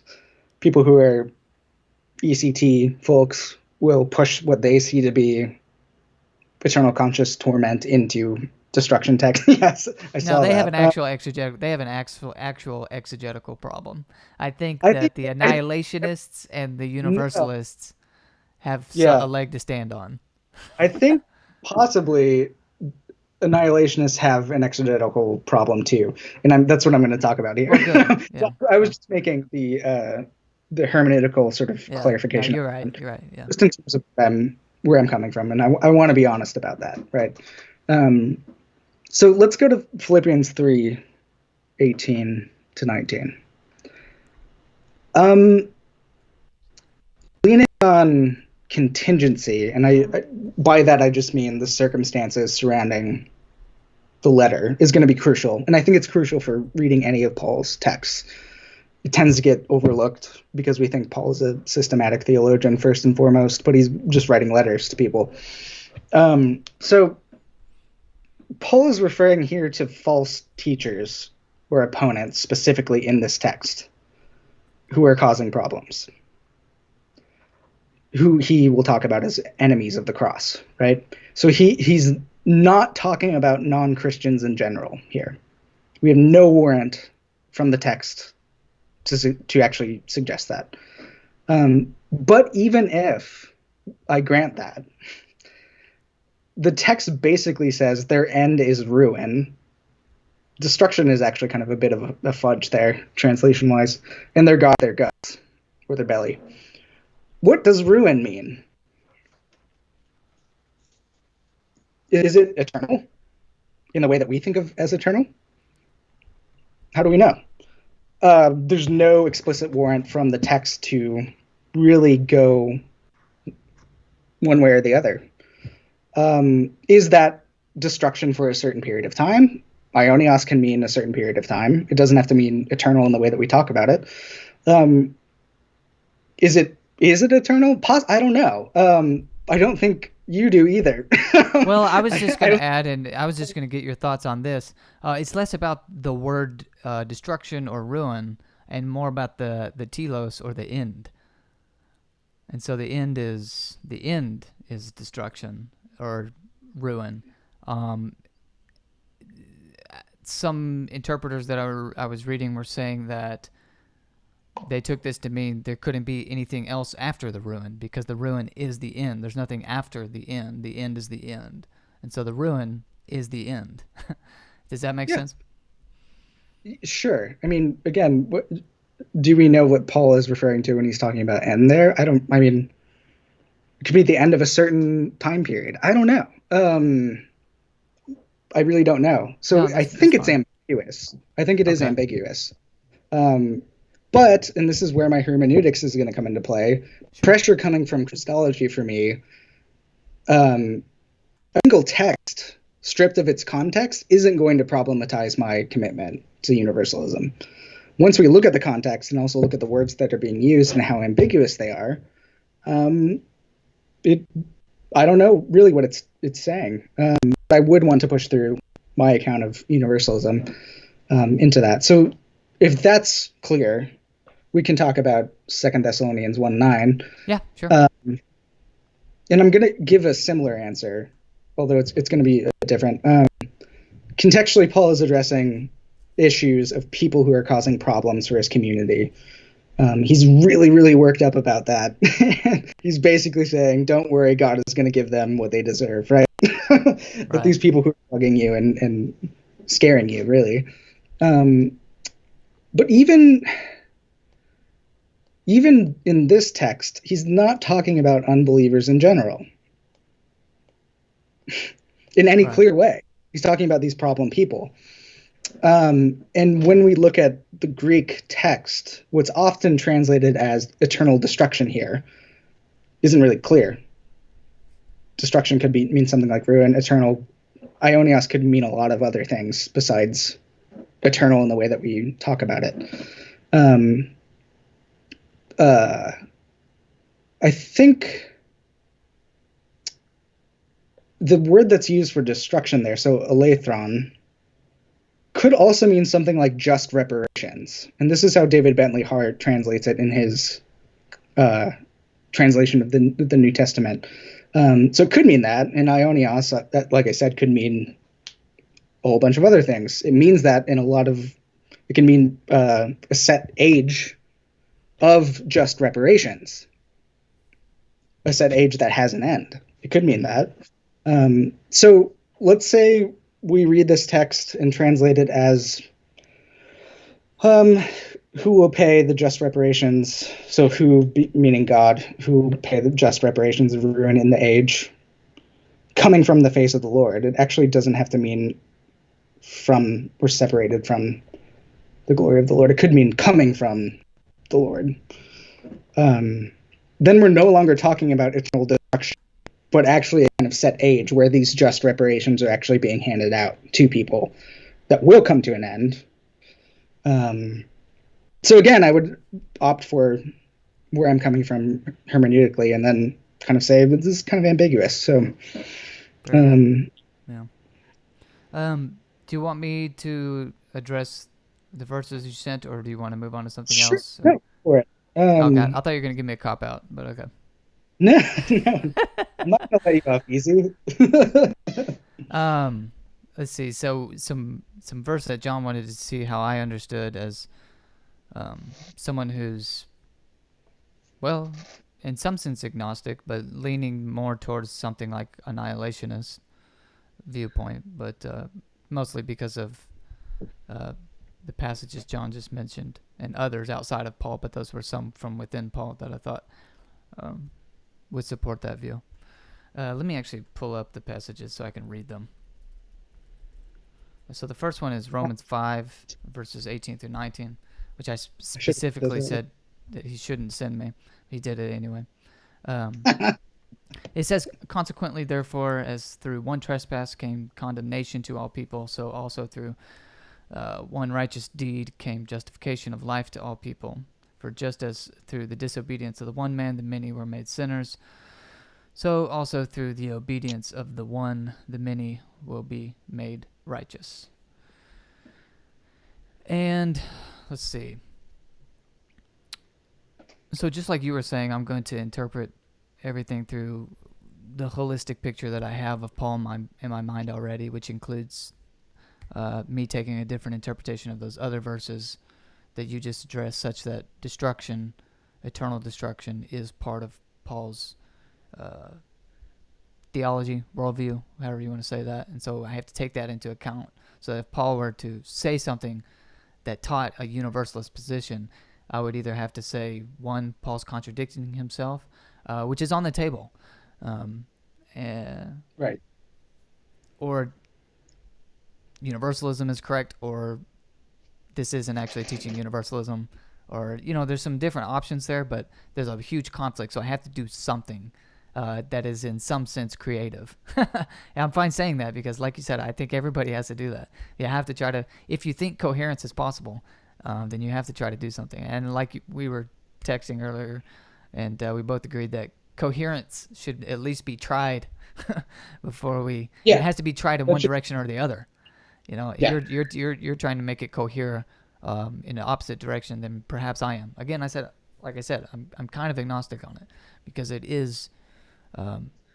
Anyway, it's tricky.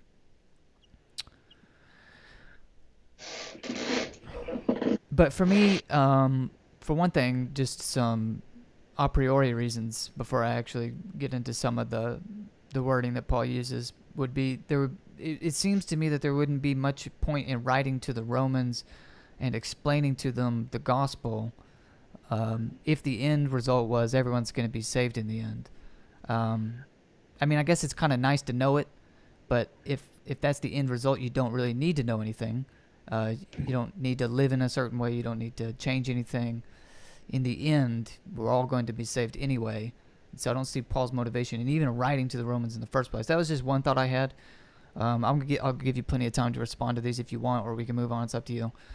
Secondly, and this is getting outside of Paul, so I'm sorry if I'm cheating, but I can't help myself sometimes. But he is talking about Jesus, so I think it's okay to quote Jesus, who said that not everyone who says to me, Lord, Lord, will enter the kingdom of heaven. And so I just kind of felt like it would be odd for Paul to, anyway. But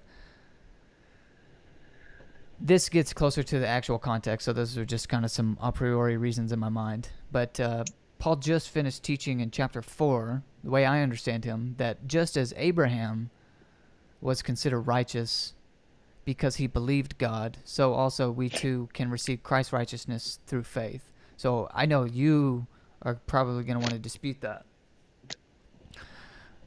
But as I see it, Paul just made the point that salvation is through, that faith is a condition of salvation.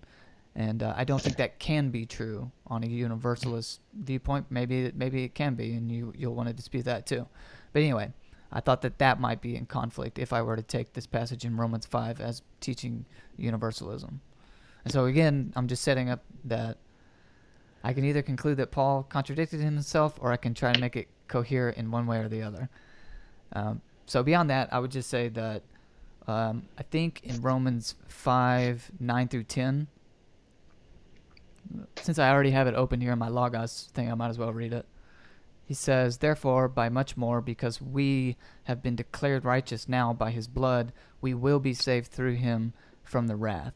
For if, while we were enemies, we were reconciled to God through the death of his Son, by much more, having been reconciled, we will be saved by his life. And so I think he's talking about, or talking to people who he already considers reconciled.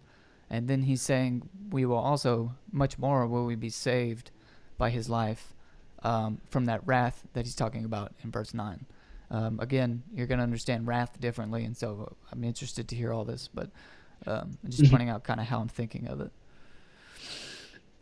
And then I would also point to verses 15 and 17, where he seems to be continuing the conditional in salvation, which is, for if by the trespass of the one man, reading the wrong thing there. He says, but the gift is not like the trespass, for if by the trespass of the one the many died, by much more did the grace of God and the gift by the grace of the one man Jesus Christ multiply to the many.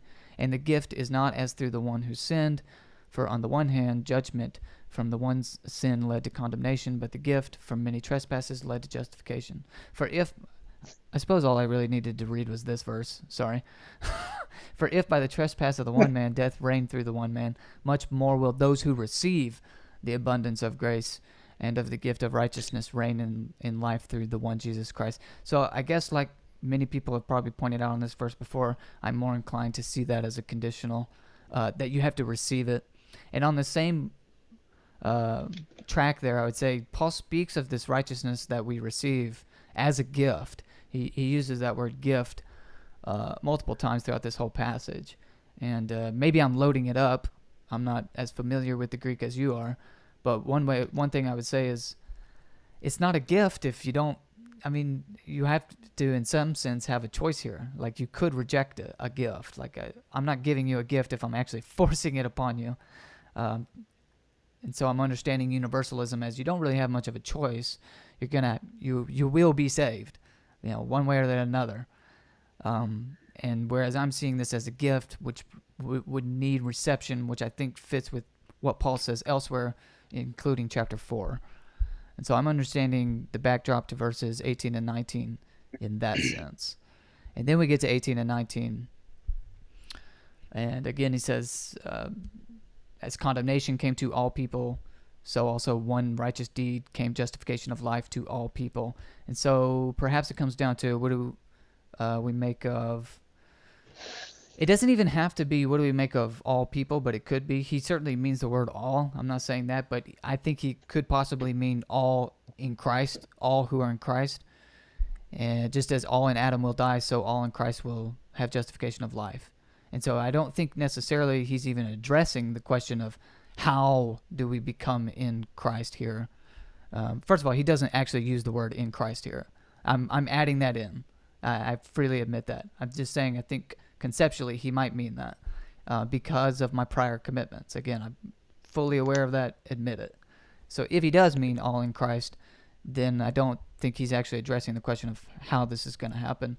He's really just saying how he views the cosmos in general. There's those who are in Adam, there's those who are in Christ, and that could be a possibility. There's also the possibility of the verses I pointed out prior in chapter 5 about how he's actually talking about escaping that wrath from back in verses 9. And so that would kind of change things up too. I've gone on for a while here, but basically I'll just sum it up and say, I think one way of stating what Paul is saying is that all those in Adam will die, all those in Christ will live eternally, and that perhaps he's not necessarily saying how this happens, but he does elsewhere, which is through faith. You get in Christ through faith is what I would say. But there you go. That was my best shot, John. I did what I could. Nice. Do you want to respond? Do we want to? Yeah, if you want to respond, this is. I'll make it. This is actually supposed to be me interviewing you, but since you threw those, Yeah. you didn't throw those on me. But since you gave me those, I thought Yeah. you as I think the interviewee definitely should get to respond. Trying to figure out where to start. I don't want to take up too much time. There are questions in the chat. I don't know. Okay. So you mentioned the idea of why rightly everyone's going to be saved. I think you made that point just sort of, I guess, theologically. Kind of a one-off, yeah. I don't know how it follows from everyone being saved that there's no reason to act rightly. I've heard this a lot, and I don't. Well, really I did mention the why act rightly, and I can see how, yeah, that doesn't necessarily follow, and it's not something I want to be committed to. But what I was primarily concerned with was, why is Paul writing the Romans about the gospel as if it's something they need to know? Well, he's never met them. Yeah. He hasn't met them. They don't know him, really. And I think in terms of contingency, Paul is actually addressing probably something different than what you would maybe buy. And this would get into a whole different conversation about Romans 1-3. But I think that the reason why he's writing the letter is to, one, address certain opponents who are about to show up, and related to that, give the Roman Christians an assurance that they are, in fact, involved with God in Christ, that nothing can separate them from the love of God in Christ, when there's these other sort of teachers or opponents who are coming around and teaching something very different. So he's wanting to give them this really good stuff about the gospel because they're going to be threatened by another gospel that shows up. In the last chapter of Romans, Paul talks about be on the lookout for these other people. I guess my question is, what's the threat? What's the threat? Yeah, like you're saying, of these other gospels. It's insecurity. What's the threat?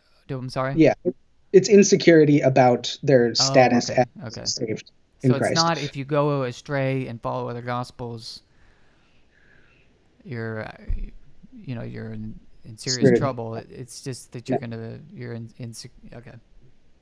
Yeah, it's Romans is really, a lot of Romans, and especially 5-8, is about assurance.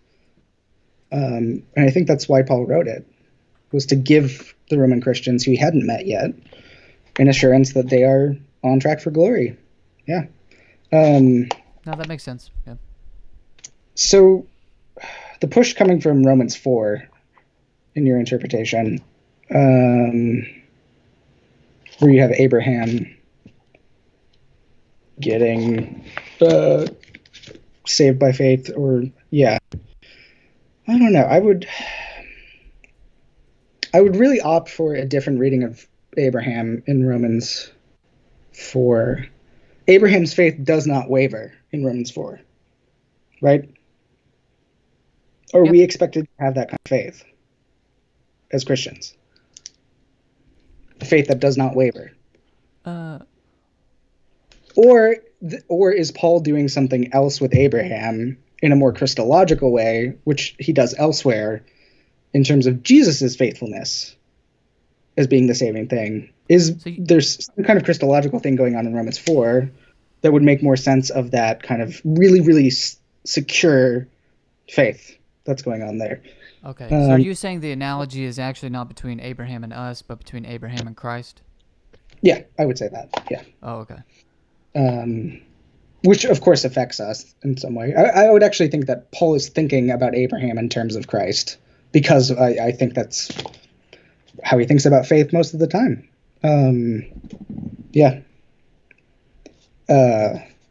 So the Romans 4 stuff, that's a whole different discussion about faith and about Abraham and all of that.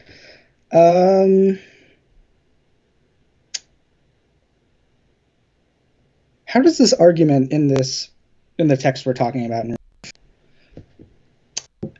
how does this work if all people are affected by sin through Adam's trespass? Everybody, without exception. And then Paul uses the same word in parallel, and even more so, talking about Jesus's solution to that.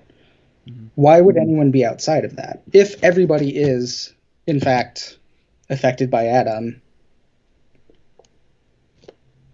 how can we qualify the latter in any way? Mm-hmm. No, yeah. Like I was saying whenever I was reading through it, was, what's the right word here? Semantically or whatever, or because of the parallelism and because of the word all, there's, on that level, there's nothing you can't do. Your hands are tied. But if you think that elsewhere Paul contradicts this, you have to do something. Or I mean, I guess you don't. You could say it's contradictory. But so I'm not saying that. Yeah, but I agree that the parallel works such that on that So this, level, yeah. what's So true of this, one side has to be true of the other side. And I've actually seen people point this out and then go on to say that unconditionally you receive the first, but conditionally you conclude the second, and not even realize that they just broke their own rule. I'm doing the same thing, but I'm pointing out that you. It's not because it actually works in that verse. It's because of prior commitments that we see in Paul, and I'm just being honest. Whereas I think no, that makes sense. I'm not sure which. You mentioned a couple of texts that could be conditional, so Romans 4. I'm not sure that there's decisive evidence there or elsewhere where Paul talks about sin conditionally, or faith conditionally. What do you think of 5:17? By the way, I really say all this not because I'm so committed to anything. I just really like hearing your answers to things. Oh, yeah. I know you already know that, but... In first by one's transgressions, death reigned through one, so much more will those receiving grace's abundance. Paul's not using faith language there. He's just saying that you receive it. Hold on, I need to get over to Romans 5. I'm still in 4. Yeah, so those who receive, what do you make of that? Those receiving, yeah. Is there not some kind of reception in the way I'm thinking of it? I think Paul could have easily talked about those receiving through faith. Grace comes to them, but he doesn't say that.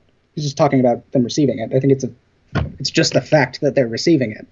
Okay, so it's a fact if I push something into your arms, you received it. Sure, yeah.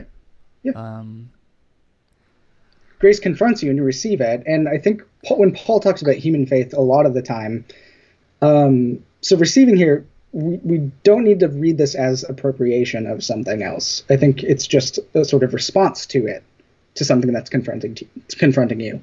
And I think Paul will talk about faith as a response to grace.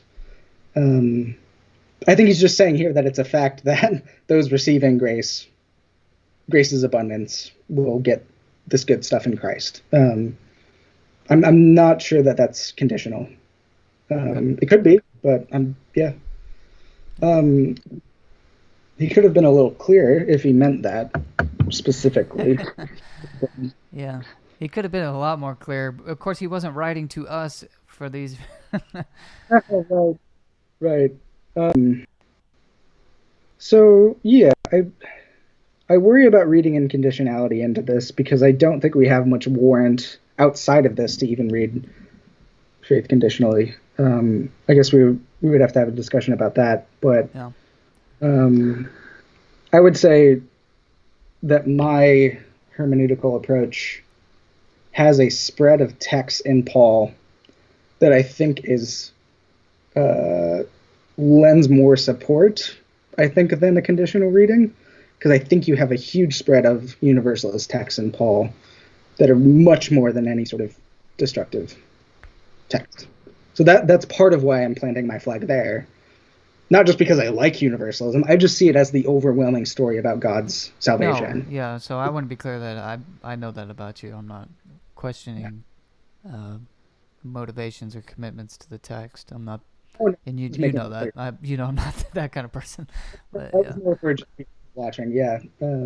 Yeah. I don't think I have any other questions about that. I'm actually going to do you have anything else on Romans 5 that you wanted to point out? No. Okay. Then I'm actually going to exercise my right as the interviewer and skip the other verse just because we're already at an hour and 45 minutes.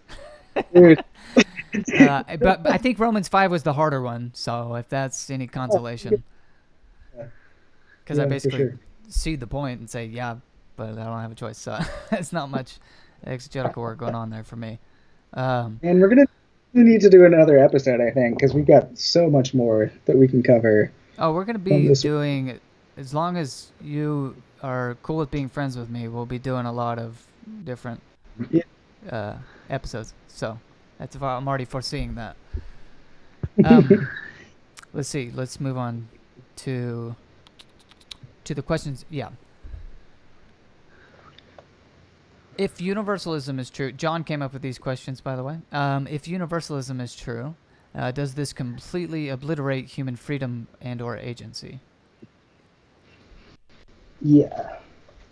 So I'm answering my own question right now. Well, you ask so much better questions than I do. Oh, yeah.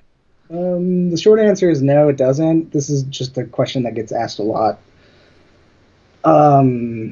But we would need to supply an alternative account of freedom than ones that are sort of generally handed to us philosophically. So universalism doesn't actually destroy human freedom, but it does reject certain approaches to freedom, to human freedom, and I think especially sort of modern liberal accounts of freedom in terms of unhindered choice about something. Sometimes hear this talked about in terms of libertarian freedom. I don't know where this is coming from because I don't think it's coming from the gospel. I think this is really handed to us from our modern Western kind of context. How do you understand libertarian freedom? Freedom to choose something or not. You said unhindered freedom or something like that a second ago. Yeah, it's a freedom. It's a choice that you make without the influence of others to choose something or not. You have the freedom to choose otherwise too. Yeah. You think we do have that? No, I'm saying that that's what I think libertarian freedom is doing. Do you think that we have that? No, I don't. I don't think freedom is choice from a theological perspective. So maybe I can just get into that. Well, I think real quickly, just so that I want to understand. You chose to come on the podcast tonight as opposed to not. You could have said no. Possibly, yeah. Sure. Yeah. Yeah. Okay. I just always get confused in these conversations about freedom because it's like it seems to be the most basic fact in the world that I didn't have to put my hand over here. It seems like it because we construe freedom in our culture and our philosophical sort of what's underpinning modernity philosophically is this account of freedom. So when we think about what it means to make choices or do things or whatever, we're always already kind of thinking about that stuff. And I agree. It seems like I had the choice to come here or not. I totally agree. In a basic sense, sure. I guess I would say that. I'm saying for Christians, and when we're thinking about freedom theologically, I don't think we need to go there. I think we have a different account of freedom given in the gospel. And what is that? Yeah. Yeah, I think when we're looking at Jesus, this is something that Maximus the Confessor was onto when he was thinking about Jesus's human will in nature and also his divine will in nature. He saw in Jesus that Christ's human will in nature corresponds to his divine will in nature. So from there, we can think about human freedom in terms of correspondence to God's will. It's obedience. It's response. Freedom is in the realm of that response. That's what I would talk about as freedom. Human freedom for Christians. It's when we're being obedient to God and responding to what God's will actually is. So anything outside of that, I would just call unfreedom. Anything that rejects that, bumps up against that, that would be in a different sphere than freedom. Freedom is only within the sphere of God's activity and responding to that. So that's how. Yeah. Basically. But I think this is, and I don't mean it.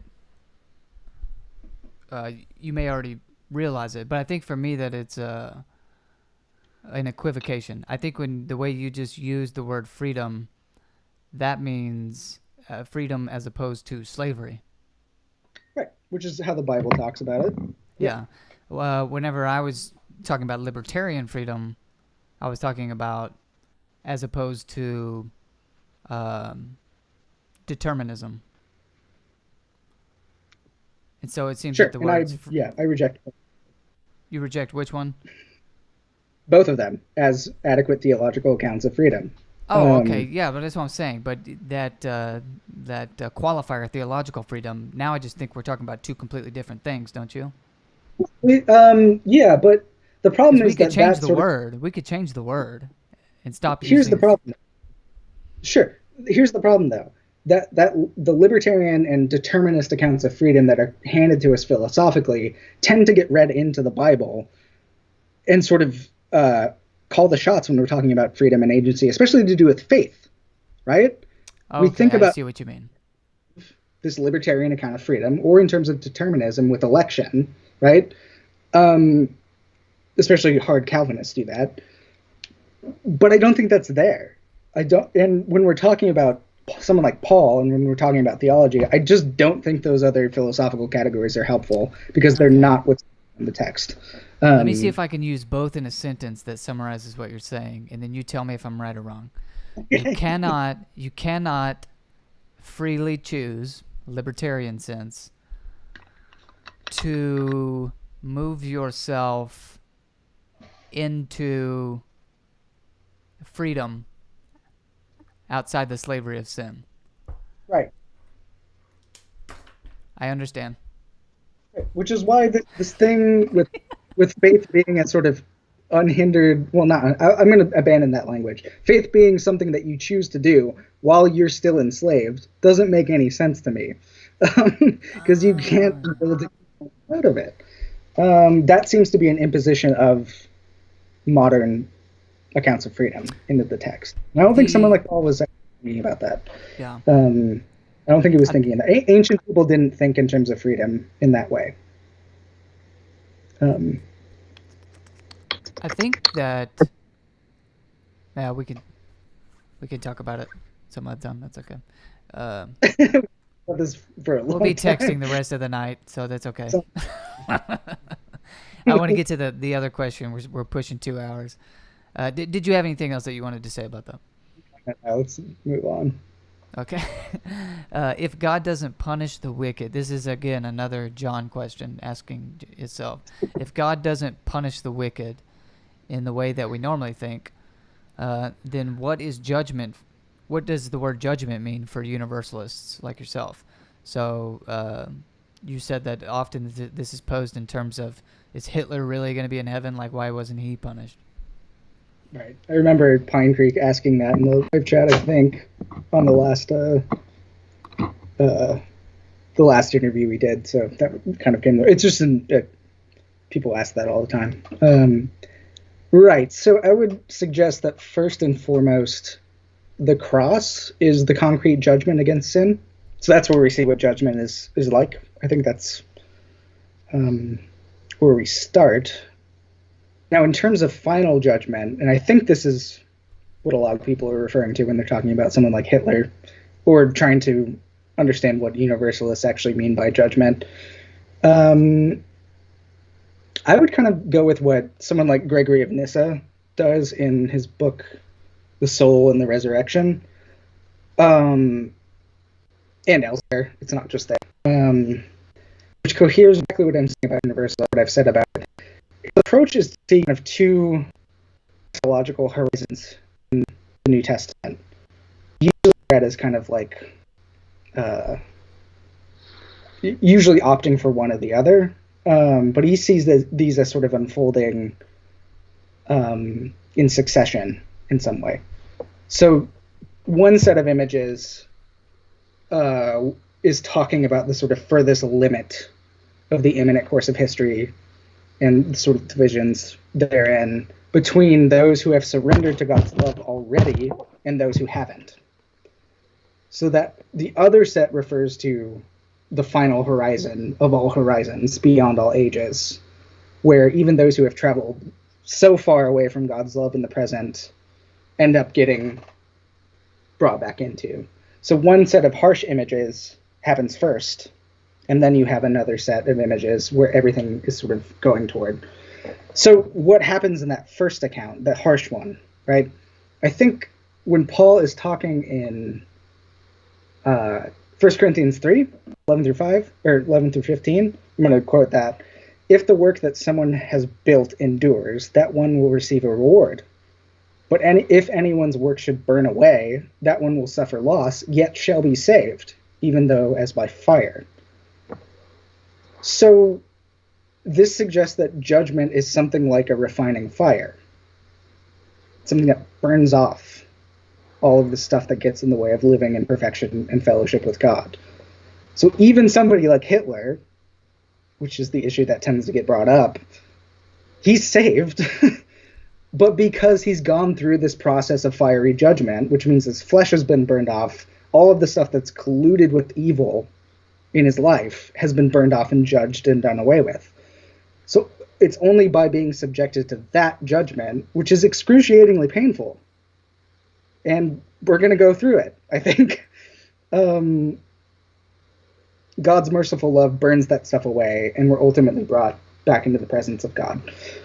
So I would talk in terms of judgment as strict accountability, where we're actually held responsible for our actions in this life. All of the horrible ways that we've colluded with evil and death and sin. And this will be obviously very painful for us. And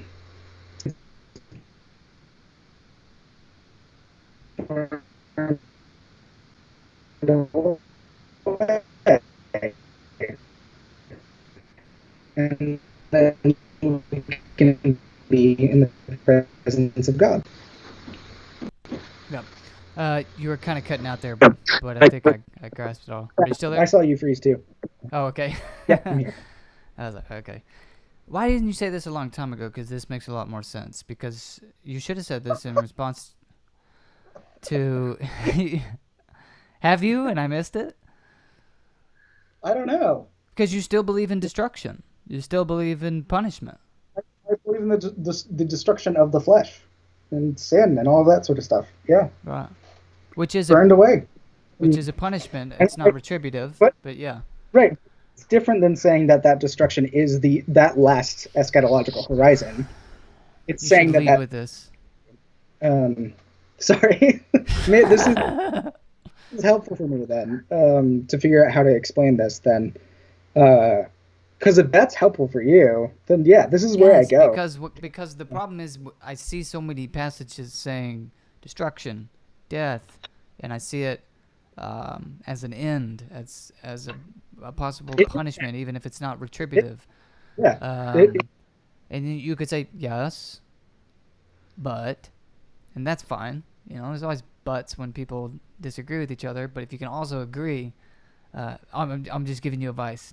Sorry, you don't have to take any of it. I'm just thinking. I was just thinking, because there's so many misconceptions, including my own. Because this is a misconception that I have. There's no punishment. You're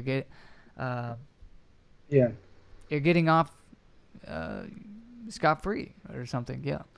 But yeah, that makes a lot more sense and makes it a lot. I don't know. I guess I'm inclined to use the word coherent, but it just makes more sense to me now. Yeah. Have I convinced you? Have I done my apologetic job and convinced? I'm just kidding. Yeah. John and Laura, the upcoming Christian apologists in YouTube land.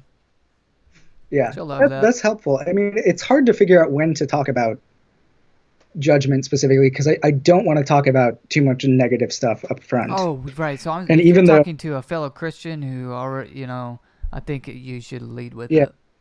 If you're talking like you don't like talking about it and stuff, especially with non-believers, perhaps. But for someone who's either on the eternal conscious torment side of things or on the annihilationist side of things, the reason they're there is because they see the destruction in the texts, like in 2 Thessalonians, like I was talking about. Yeah, and so what I was assuming behind my response to you sort of exegetically when I was talking about the Philippians passage and Second Thessalonians 1. The reason why I was questioning the language of destruction was coming from this place too.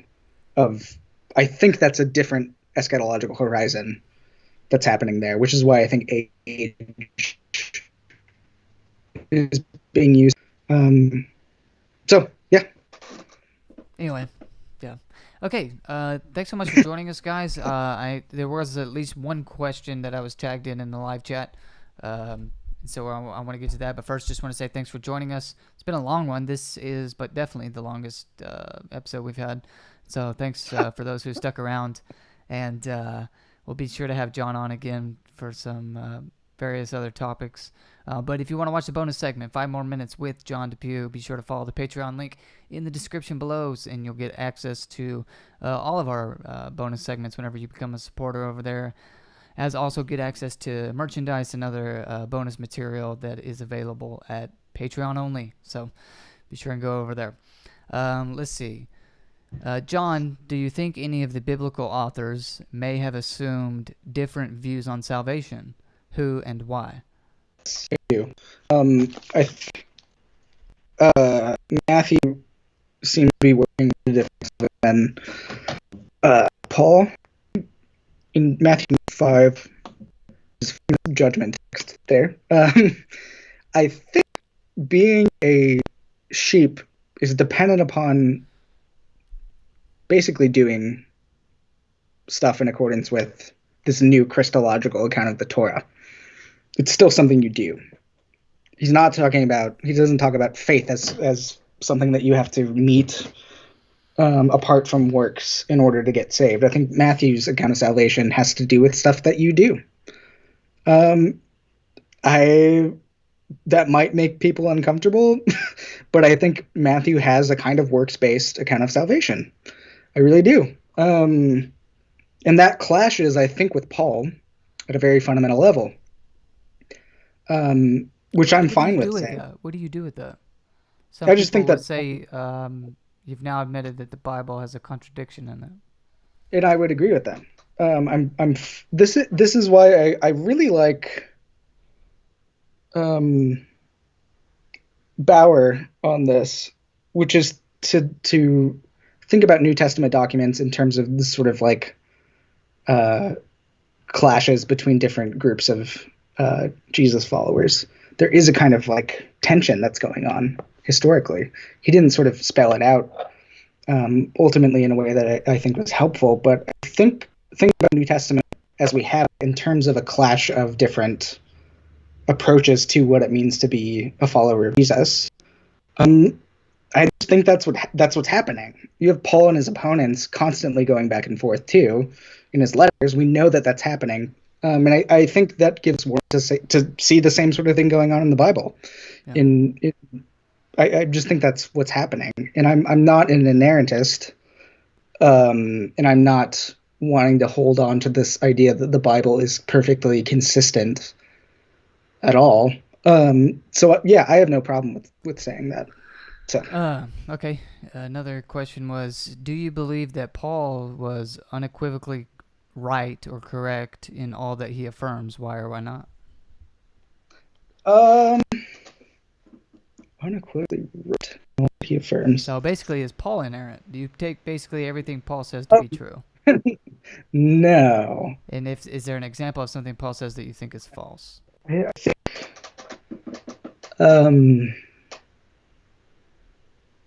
in the the household codes in Ephesians and Colossians, I think that he's stepping away in some ways from what he's actually made elsewhere theologically. In terms of, in Christ, there is no Jew nor Greek, slave nor free, male and female. That once you set up this kind of hierarchical relationship between men and women in the church, there's something weird going on there. And obviously for me, in terms of reading those other texts that seem to be very different than what Paul commits to elsewhere, I think that I would kind of basically do what I did before and push that, what I've decided as part of hermeneutic, into those other texts that seem to clash with that. So I disagree with what Paul is saying about men and women and slaves and masters in that text. I don't think he's right. So Um, I think I'll need to. This is from Jonathan Tuttle. I hope I'm pronouncing that correctly. It says yeah, John is. Johnny. Yeah, I figured it was somebody you knew. That's why I was going to go ahead and say their name. Yes. John is this purgation. I don't know how to pronounce words, guys. I'm sorry. Purgation of No, refiner's fire, still a punitive act of God. Thinking back to R.J. with Campbell and the distinction between punishment and consequence. is it punitive? Did that No, make it's sense to you? restorative. Yeah. No, No, it's no. He restorative. said, "Is this purgation of refiner's fire still a punitive act of God?" And in parentheses, he says, "I'm thinking back to R.J. with Campbell, and the distinction between punishment and consequence." So RJ, he's referring to restorative justice Oh, class okay. with Camp. Sorry. So what I was kind of referencing that because I know where he's wanting me to go with that, and I agree that it's restorative. The refining fire is for the purpose of restoration of the person as they've been created to be from before the foundation of the world. The restoration is happening ultimately, but what needs to happen to make that restoration happen is for that other stuff to get burned off. Well, this happened to. I'm thinking into Revelations, where they're thrown into the lake of fire. Is this lake of fire refiner's fire, or is this something? Would you do something totally different with that verse? Oh, Do you, I don't know what to do with Revelation in general. It's full of images and yeah. So I was thinking like metaphors. Satan and the beast are described as being thrown into the fire, and so I was wondering if you were on that side where even Satan and Saying gets saved. I don't and know his what to do demons. with it. Yeah, I don't.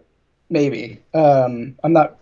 I haven't thought about that very much. Maybe that's something to do um, in No, that's my fine. I was free time. just curious. But yeah, Uh, I don't know because Satan and the beast are the ones thrown into that fire in that text. mhm. But just in terms of Revelation in general, I don't know. It's just so. It's such a beast of a text, really. Yeah. Yeah, right. It's Okay, so last comment is from Salem, Salem. I'm sorry if I'm pronouncing that incorrectly. Says, "Tell John, huh? Salem. Oh, geez. Salem. I Yes, think this is obviously. inspiring I'm, Christianity. I think I'm, that's who it is. I'm sorry. I think it's inspiring Christianity. I think that's who this is. Salem. Oh, yes. Okay. Hello, Salem. Tell John he is amazing. I have really appreciated all your interviews with him. You need to do more interviews with him. Smiley face. So yes, John is amazing. We've become Oh, good. we've become good friends. So We have. looking We have. forward to more conversations and having John on the podcast again. But for now, we're gonna go. So thank you so much for joining us. If you want to watch the bonus segment again, just head on over to the Patreon website. The link is in the description below, and you become a supporter and you get access to not only this lovely bonus segment but all of them. John, thanks so much for joining me. I really appreciate it, sir. Thanks, Haden.